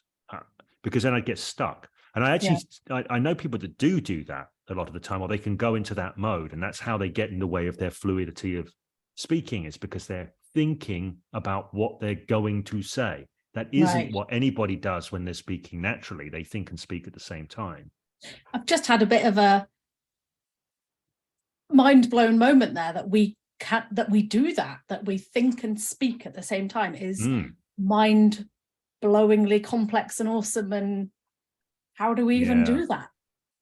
I love it, because I point out, I'm often using this as an example when talking about the unconscious mind and consciousness and all of this, because I work in the sphere of hypnosis sometimes, is that people assume, like people go, oh, you know, hypnosis is happening and there's some unconscious response, right? And you're not really, but like, that's what speech is most of the time. Right. Nobody's sitting there deciding consciously what they're going to do. And if you say to somebody, why did you say what you just said? Right? Or they'll come up with some reason like, well, because that's what I wanted to say. But that's actually a lie. They didn't sit there going, I know what I want to say. And then say it, right? People speak and think at the same time. So basically, they don't know, when somebody's in speech flow, they do not know the next word that's coming out their mouth. So it's entirely unconscious. Isn't that a weird thing? So I always think, so who's speaking then? If I don't know the next word that's coming out my mouth, who's doing the talking here? Right? Yeah. To me, it's a really interesting, some people go, James, what the hell are you talking about? But I find it a really interesting thing. And that's why, you know, going back to what we were saying earlier, I don't think I'm the font of wisdom. I don't know what the next word's coming out of my mouth. Where did it come from? Whose idea is it anyway? I don't know. Am I channeling it from the ether? Is it, who knows where it all came from? Is it me? Can I therefore say it's me? I don't know. Here we go, rolling on through life. It's made it very, very difficult to now say or think anything without going right down a rabbit hole. No, I'll just report what's happening for me, as often happens when I listen to the stuff that you say, whether it's in a conversation like this or sort of audio stuff that you've recorded, is that I get a kind of sense of like things opening up and difference happening. And I've started to be able to, or this is what it feels like I'm doing, is that when something sort of fundamentally shifts in my neurology, I feel it. I was going to say I sense it. I feel it shift. Like it's like I can feel new neuron connections happening, and I love it. That's the dog taking a drink again. But this is such a golden thing, I think. And I think the fact that you noticed that is awesome, because a lot of people, they don't notice these things. So they think that thoughts and ideas and these sorts of things or whatever, they don't really change anything. They think they're about things rather than creating things. right? That's what people think thoughts and ideas and words and things are about, things, not creating things, right? And they are creating things. And people often don't witness that process of creation. You do witness that process of creation. So you notice as you connect to different thoughts, regardless of whether they come from, and it's not that you're connecting with the thoughts that I'm throwing your way, it's that you're taking the thoughts I'm throwing your way and doing something else with them and creating with them, right? That doesn't mean you could have done 1,001 different things with them, regardless of my intention. But the fact is that you're doing something in your mind. You're reconnecting to a different way of seeing things, or a different, what I like to call an organization of reality, and going, oh, that's different. Yeah. And the truth is, the first time that I ever noticed that, or that that ever happened in any kind of conscious way for me, was the day that you said, there's no rule in the universe that says that you have to do anything at all, which is a story I've told a few times, because it had such a profound impact on my, how I was perceiving the world and what I thought reality meant and all of this stuff. But as you say, now there are many times and places that I notice that happening as I engage with different materials and stuff. But you were the first, for sure. Right. So it probably had happened before, but I don't know. I don't know either, but I will say it was the biggest liberation moment for me in terms of my thinking, and it really cracked the door open. I think like what might be the case with that is this is what you've described there is what I would call a mind shift. Yeah. And this is a term that comes from my old mentor, Steve Chandler. He used to talk about mind shifts. I noticed there's somebody out there who's now marketing mind shifting TM. Oh, yes, of course. Yeah. Yeah. Which is now the better thing than coaching. Don't do coaching, do mind shifting. But yes. So the non-TM version is just that experience where a different organization of reality comes in and you go, boom, and there's a real visceral shift, a real experiential shift. Now, I think that sometimes, I think that those things happen a lot, all the time for people, but often on small levels. And one thing I'm often saying, you'll have heard me say this, is people are by default quite poor witnesses to their own processes. Yeah. So it might be they get a mind shift, but they don't notice they got a mind shift. A bit like somebody could have a pain in their hip and it goes away and they don't immediately notice that the pain's gone away. And they go, oh, actually my hip was really hurting last week and now it seems to be fine, or something like that, right? So things can change and people don't necessarily notice.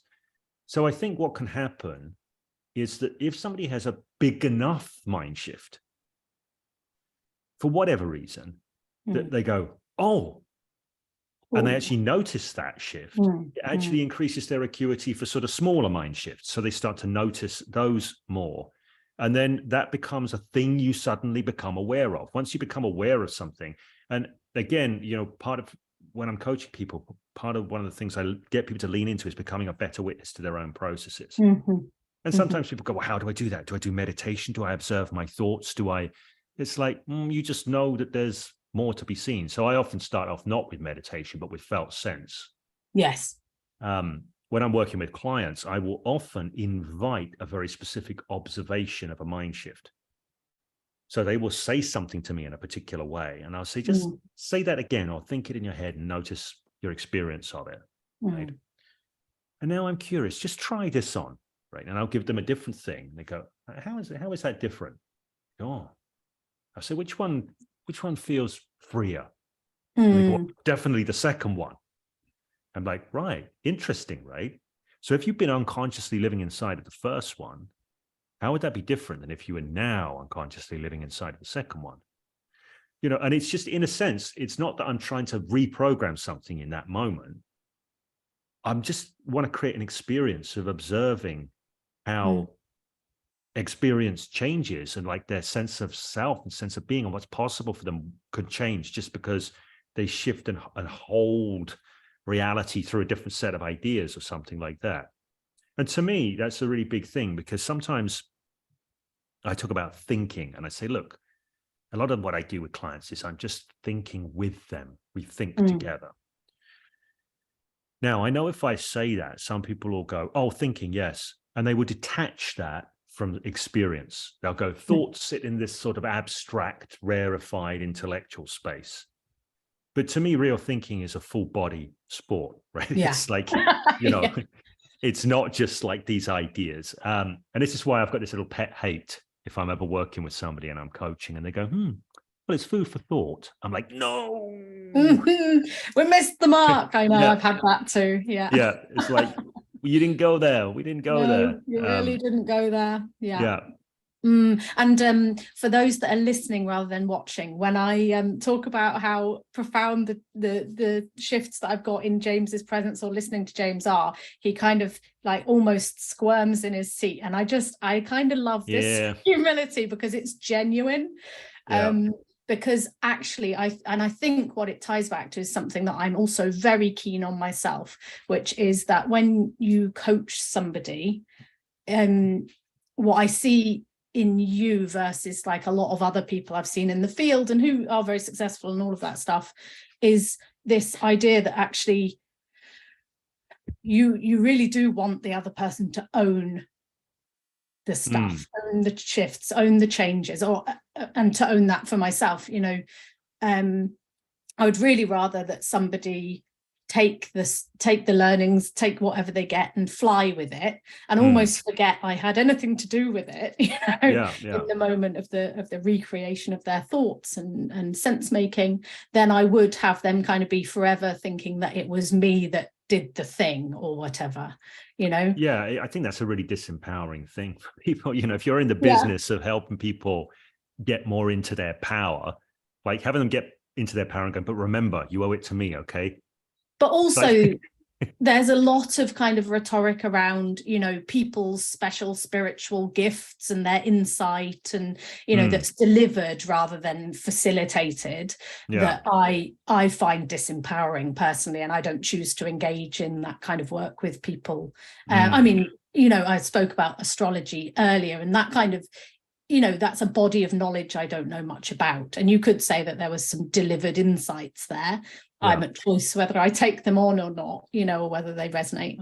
But yeah, so it's not a kind of hard line rule for me. But with coaching, if that's what we call what we do, then there's been a lot of learning about how to get people to come to that place themselves, rather than to say things like, well, that was food for thought at the end of the interaction. And I think that's one of the things about like a face-to-face communication, you know, because I find myself like, I have this interest in mind-shifting communication. My job is to help people shift their experience of the world and shift their experience of themselves, so they experience more freedom and more choice and more personal power in the world. That's my job. If I'm working one-on-one with somebody, then I can run a good feedback loop with them. What that means is I don't want to just dump a bunch of ideas on them and go, yeah, they're great ideas, trust me, right? So I want to be seeing how they land. And I want to be seeing these shifts in being, these shifts. I want to see these moments where the freedom is unfolding. If I'm not sure, I'll ask, so what is it that's happening for you for right now? Or how is this different now? You think about it like this, right? I'm encouraging people to really experience and notice the difference. If I'm doing that via a video, then it's more challenging because I have to sort of guess. It's almost like I have to hallucinate somebody, but I still want to deliver it in such a way that I'm aware, like as if there were a person there responding to it. So I get my pacing sort of tuned in to what I might hallucinate might be right. And I think a lot of this, it comes down to that, you know, how to have difficult conversations thing, because,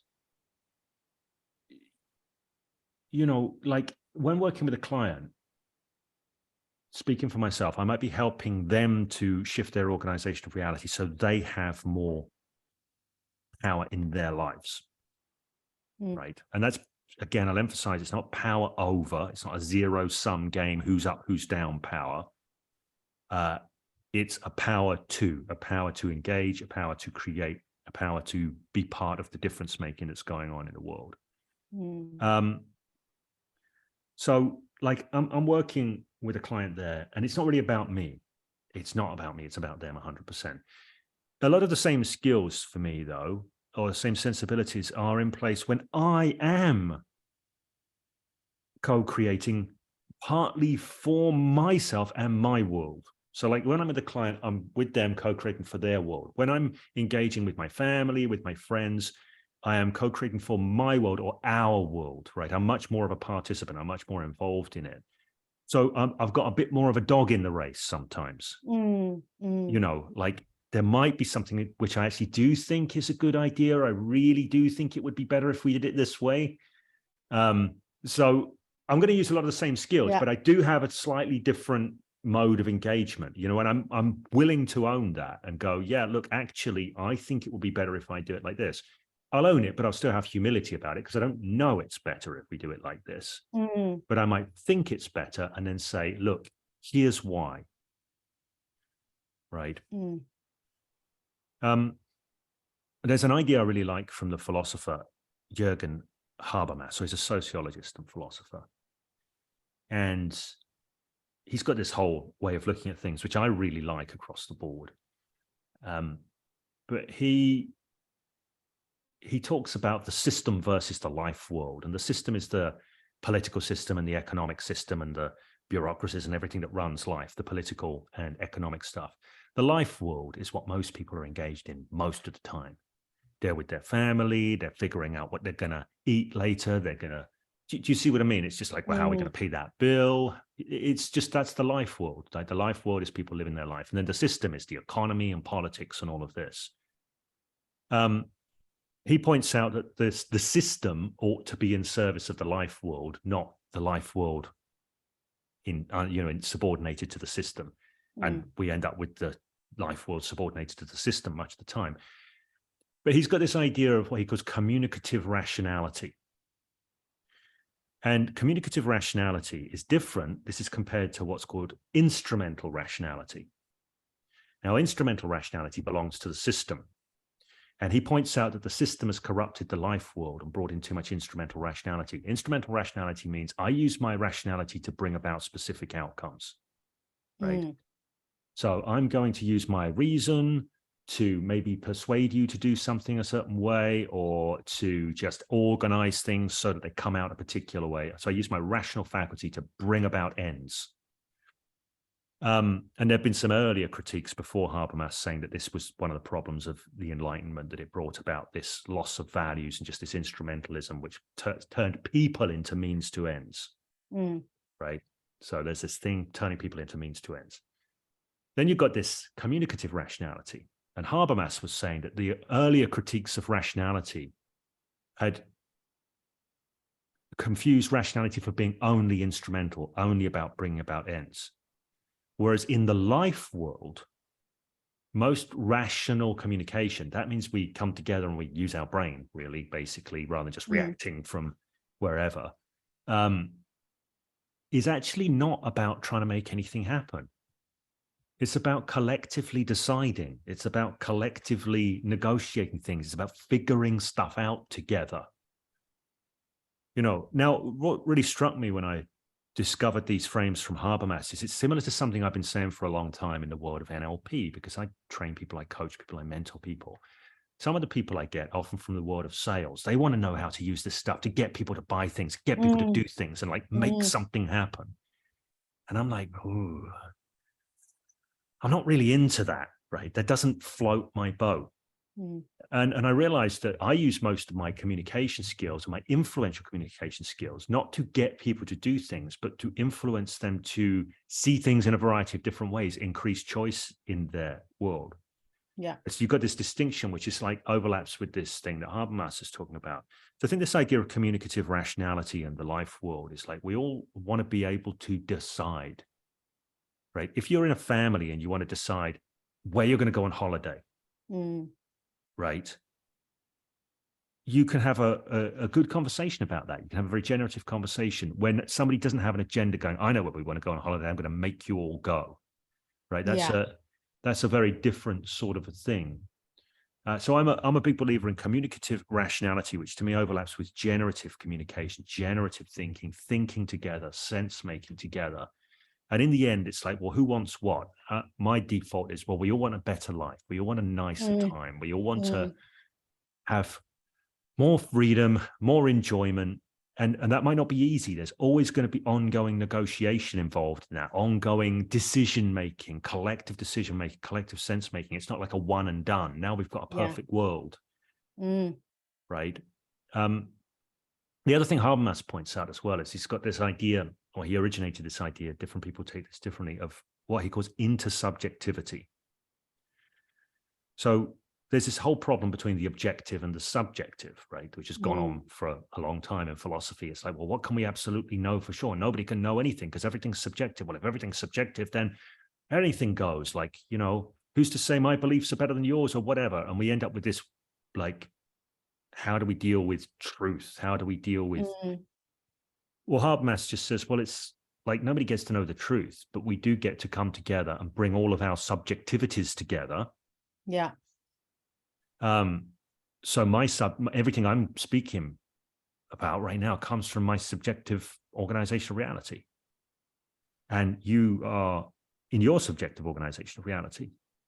Now, if we try and think that one of us is right and one of us is wrong, well, we're going to be arguing about what is or isn't so. But if we think there is a truth to find, we might argue and argue and argue. And like, I'm sure I'm close to the truth and Claire is. Yeah. Right. But if we go, well, actually, look, whatever truth we come to is going to be fallible. But maybe together we can bring both our subjectivities together here and think together from those subjectivities. And as we do so, we will change each other. And very possibly we will evolve each other's consciousness in doing this.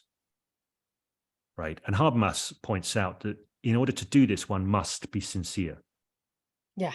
Right. You have to be coming from a sincere place, not a place of trying to win, not a place of trying to be right, not a place. It's coming from this sincere place of we are here together to think together, to make sense together. We acknowledge our subjectivity. We acknowledge the value in that. We acknowledge that we can co-create. So to me, this is a really useful frame for having all manner of, or at least for me to keep in the back of my mind with all communications. Because at some point, if I get upset by what somebody says and I want to lash out back because my lower mind is going, oh, fuck you, you know, I know that I'm no longer engaging in that kind of generative communication. I'm not, you know, I've now got into a zero-sum game. Who's going to win this? Who's up, who's down, right? And it might be coming from the wounded animal place inside of me because somebody said I was this or that. But it's useful for me to know why this is, what's important about this. Why is this? Why do I believe this is important? So that I can stay there instead of just turning around and going, oh, well, screw you, you dick, or whatever. Which I might sometimes feel like doing. Yeah. Honest. Yeah. And of course, you know, there are those relationships where it's, you've got more skin in the game, you know. Yeah. But like we were talking about earlier, and those where it sometimes seems it would be easier just to say, I'll screw you, you know, walk away. But so I love that. And I feel like your idea that we're really generally just kind of working towards a better life, whatever that may be, is a nice place to end all of this about difficult or generative conversations as to what we're actually working towards, really, you know. Yes. And I think having some, I do think, I don't want to open up a whole other thread, but I think having some humility around what constitutes a better life. Yes. Because if somebody thinks they know ahead of time what definitely is the right thing to do and what definitely is, well, then all they will do is be back in some zero-sum game of being right and proving the other person wrong. Yeah. So it's like that thing again about the generative image versus the clear, well-formed outcome, right? Yeah. So if somebody's already decided that they're going to be an architect of a perfect society or an architect of a perfect relationship or an architect of a perfect anything, well, it's somewhat hubristic, to say the least. But if we accept, okay, look, we don't know yet. We've all got our ideas, and our ideas can all have value. And but we all want something good, something better. I don't think anybody wants to live in a worse world, right? Whether that's whether it's the immediate world around them or the broader world. Nobody wants to live in a worse world. No one does. No. So that seems like a common point. And I wish so much, particularly as well in public discourse, I wish so much we could get back to that point of people recognizing we're human beings and we all would like to live in a better world. And we have different ideas about what that better world might be. And sometimes we mistake those ideas for being correct. Yeah. Instead of maybes, maybe it'd be better like that. Yeah. Let's get into it. Let's be a little less sure and let's get a little bit more open to possibility and exploration. And I think if we can just do that, I sound like a big hippie now, but maybe we could have a better world. Maybe even just move into that place where we could all be a bit more generative in our engagement with each other would automatically be a better world to come from rather than a better world to get to. Yeah. And I also want to just impress upon whoever listens or watches, it might sound like these things could work in certain contexts, but not others. And one of the things that I have found is that with a skill set around this and with a certain set of understandings that are useful at the time, these kinds of conversations can happen with absolutely anybody, including somebody that you might have thought you would never have this kind of conversation with. And so I'm thinking, I mean, the sort of tongue-in-cheek title of my podcast is Divorcing Reality. And this has worked incredibly well with my ex-husband. Right. Our conversations across the last 6 years have become increasingly towards what looks like a better world for our co-parented family. And yes, they've been messy, difficult, often inflammatory conversations along the way, but we've got better and better at it. And I've sometimes had to express the things that we've been talking about sort of very explicitly. I'm looking at win-win dynamics. I'm wondering how we can work together on this. I'm not saying I'm right. I want to listen deeply to what you're saying. I'm having some trouble with that. All of these things and everything that we've spoken about, when you apply it, perhaps especially in the really difficult relationships in your life, just can have huge gains. Yeah. And I think the important thing, at least from what you're saying there, to make it explicit, is it's so easy to fall, particularly if we feel hurt by somebody else's behaviors. It's so easy to fall into some kind of zero-sum game organization, right? It's like they've done this, and it becomes a me versus you, whoever the you is. And as soon as it's me versus you, there's like this tunnel vision, and all it ends up being is battle and fighting. Yeah. But as soon as you can draw out the scope and go, what's the bigger picture here? What's the more important thing than just winning this fight, or whatever it is, fighting back from a place of woundedness or whatever? What's the more important thing? And being able to move to that place. And I obviously you can't move to that place unless you have a sense of that place. Yeah. Right. And I think that's something that a lot of people are missing. And I've even seen it out there in the larger world when I've suggested such ideas via YouTube videos. And some people will come back and they go, James, sometimes you just got to pick a side. Right. It's like, okay, so I think I missed it with that message. But I really think what you're talking about there, what you're touching on there, is such an important thing. The more people realize, hang on a second, it's not me versus you. It's what's the bigger thing we're both involved in creating. And here, what is coming to mind is this idea that, initially I was going into those conversations with the mindset, really, he must understand me. That is something that must happen at the end of this conversation. I must be understood, heard, listened to, and understood. And then I started to realize that the thing I was really in control of in that dynamic is if I was to start to try to understand, Right. Yeah. and to listen. And Mm. and I honestly think that there's nothing short of magic in doing that in that kind of context, because Yes. what has come from that has, oftentimes these days I have conversations with my ex-husband and I'm just kind of astounded, actually how much commonality there is in what we want, and how we're thinking about things. And we never would have got there if I hadn't have gone there first. Right. That's a really such a major thing. It's crazy, isn't it? How often unconsciously, I'm not pointing a blamey finger at anyone for doing this, but how often people go, I must be understood. And it's like, well, how crazy is it to expect another person to understand you if you're doing zero to understand them? Right. It's just, it's kind of unreasonable in a lot of ways. Yeah. And there's some irony in all of this. Yeah, there is somewhat. And this is something that a long-term influence on me is a guy called Milton Rokeach, who wrote a book called The Open and Closed Mind. He pointed out that when people's minds are closed, they do what he calls two-value thinking, right? It's good, it's bad, it's right, it's wrong, it's up, it's down.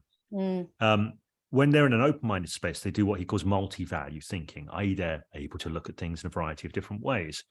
But that people's ability to do multi-value thinking versus two-value thinking is largely predicated upon their levels of fear, right? How much they feel they're being attacked.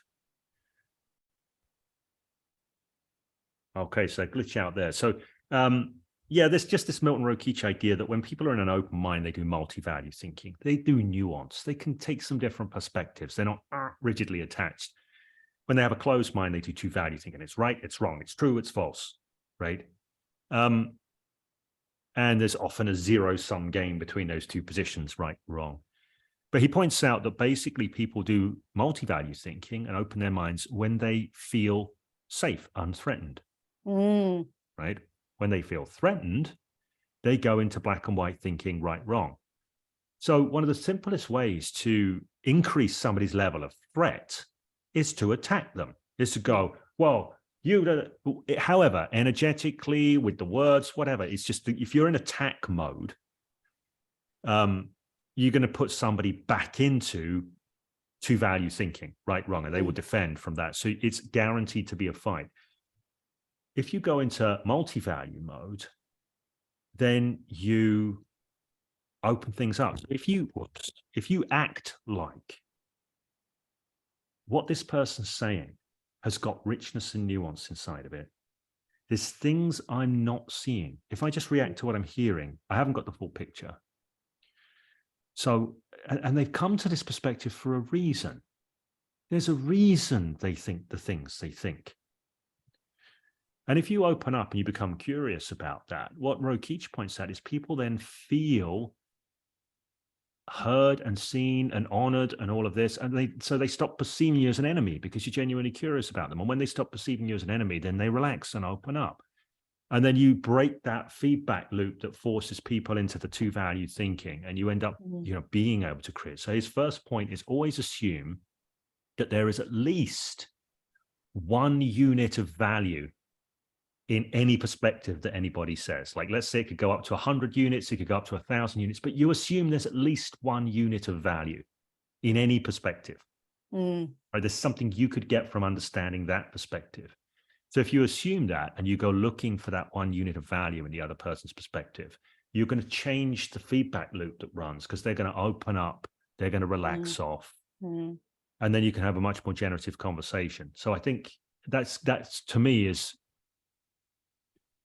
that Rokeach formalized way of looking at things is resonant with what you were saying about, being open and being curious and looking to understand the other person rather than just trying to jump to your own, like, right, here's my view. Yeah. Here's what I have to say. Here's how it should be.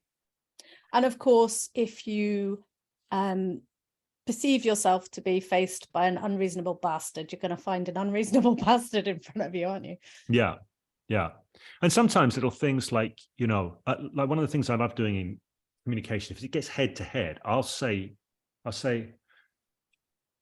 look, what's happening here? And I do this gesture between me and the other person. Right. Right. I call this spotlighting the elephant, which is instead of being caught in our positions, we now look at the dynamic. Look, what's happening here? Look, and I'll say things like, look, I'm going to assume here that we would both love to have a really good outcome from this conversation. Right. Even saying things like nobody can ever disagree with that. Yeah. No one's ever going to go, no, no, I want you a to terrible cry. outcome. Yeah. Yeah. So you can, at any point, if you have an awareness for the process and go, this isn't going in a good direction. So let's stop and reset ourselves and see about what we can do. But unfortunately, there are people out there in the world still, at least some of the time, who believe that you must never give that other person any quarter at all because they are clearly so wrong. Yeah. That it would be dangerous to give them the opportunity to speak, let alone try and understand them. And some people will say, well, in some areas you shouldn't give anyone any quarter, like you're like a racist or something like that. Why would you give a racist any space? But there's that guy. Who's that guy? I think he was a jazz musician who is famous for, he's got a wardrobe full of Ku Klux Klan hoods of Klan members that he's had personal conversations with, and there's he hasn't gone in there just going, I won't listen to these people. He's gone in there going, well, I will listen to these people, and ended up winning them over to a different, or at least not winning them over, but opening them up to a different way of seeing themselves and how they've been and how their lives have been. Yeah. Not because he's gone in to convince them of the error of their ways, because he went in and said, when the assumption, well, they probably believe these things for a reason. Right? They've come to their beliefs somehow. Everyone's come to their beliefs somehow. They don't just believe that because they're an asshole or something. They've come to those beliefs somehow. Yes. So if you're curious, well, how did that person come to those beliefs? Wherever they're coming from, that could be in a personal situation, or it could be in a different sense. They might have a very different ideology or something like that. But again, so there are ways you can have those conversations, but there are also, that I think highlights, there are certain places you cannot have those conversations. So think of the conversations you've had with your ex that you've managed to make generative. If you'd have been having them on Facebook with an audience, that's not the place for them. I tell you, for me, where I think I find some value in that perhaps I, you have a different perspective on, is that I really feel that there are other people watching those conversations. Yeah. Who might broadly agree with me or broadly agree with the other person. Yes. And even if it doesn't turn out to be very generative with the person I'm directly in discourse with, communicating with, there's something about openly having that conversation and being willing to, that I know what people have fed back to me is they find very valuable. Yeah. And we don't disagree on that. We actually agree 100%. And again, to me, it's just being clear about what you're doing. And why, yeah. And why. So this is one of my critiques of Robert Dilts' book, Sleight of Mouth. Yeah. Because he talks about that as being a belief change system. Whereas all of the examples seem to be, and many of them are actually drawn from public debates. Right. Now, and like particularly the debates between Timothy Leary, who had been coached by Robert Dilts, and G. Gordon Liddy. They had a series of public debates. They did a tour of them about nuclear disarmament and like nuclear weapons and this kind of thing. And G. Gordon Liddy was all pro, yeah, let's get tooled up. And Timothy Leary is like, look, this isn't going to help anybody. So they had this series of public debates, and Timothy Leary was getting his butt kicked in these public debates by G. Gordon Liddy, who was just a better debater than him. So he got coached in sleight of mouth by Robert Dilts and then started handling G. Gordon Liddy in the debates. But the point is this wasn't changing G. Gordon Liddy's mind. It wasn't a belief change. So, but Dilts is framing that as a belief change skill set, right? Whilst then actually demonstrating it as a win public debates skill set, right? So I think, I'm very much aware of this. If you watch something like, if you watch a political debate, they're not trying to change each other's mind. They are the minds they're looking to change are out there in the audience. Right. Yes, there's a distinction there, isn't there? Yeah. So like, I'm all for that if one wants to get into that. And I used to do a lot more of that. And these days I've got less appetite for it, but I'm not saying it's because I'm evolved or somehow better. I just literally tired of it. So, but I do think there's a lot of value in doing that if you're willing to do that. What's important, if I was going to say to anybody, here's the important point. It is remembering what you are doing. I am engaged here in a public debate to change or to suggest ideas to the audience, not to this person. This particular person. Yeah, because there's going to be a whole different set of strategies. And if they get confused, there could be trouble. So I am in agreement with you, absolutely. And I think these are the nuances of these things that people often miss. They go, oh, well, you know, we're just out there to have this conversation, and maybe it'd be a generative conversation, or we're out there to have a conversation to change that person's mind because of their wrong think. But yeah, there are this nuance obviously within it. Yeah. Okay. Thank you for that. That's cool. As with all of our conversations ever, there's about 6 books you've mentioned I haven't read, you know, that I could immediately rush out and get on a books or something.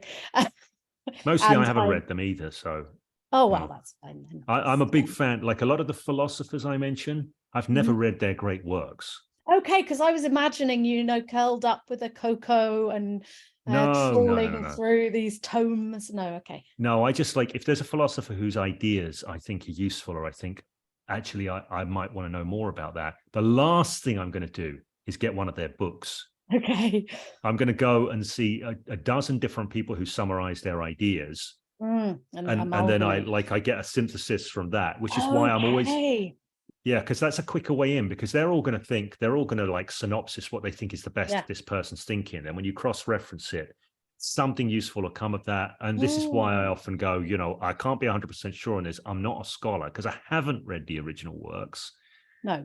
You know, but I have, and I've also not taken one person's perspective on the thinker. I'll take several people's perspectives and cross-pollinate them. But that's because I'm in a hurry. That's useful to know. I have, for all of these years, believed you to be, you know, diving deep into these philosophers' works and thinking how be hard. You know, it'd take a really long time, right? And then you would only come up with your one perspective of course, you know. I'm a big believer in, you know, I'll do a hack version of anything. Brilliant. Because I'm on the move. I haven't got time to hang around with this stuff. So brilliant. Okay, well, that is very helpful to know. And I want to thank you so much for another brilliant conversation. It has felt a bit like when we just hang out in the coffee shop and have our chats about things, which is really nice. Yeah. So hopefully your guests like a nice long form podcast. We'll try it out. Sometimes 20 minutes, sometimes this. There you go. Yeah. All right, Claire. Well, it's been great to be here. So thank you for inviting me. Thank you so much.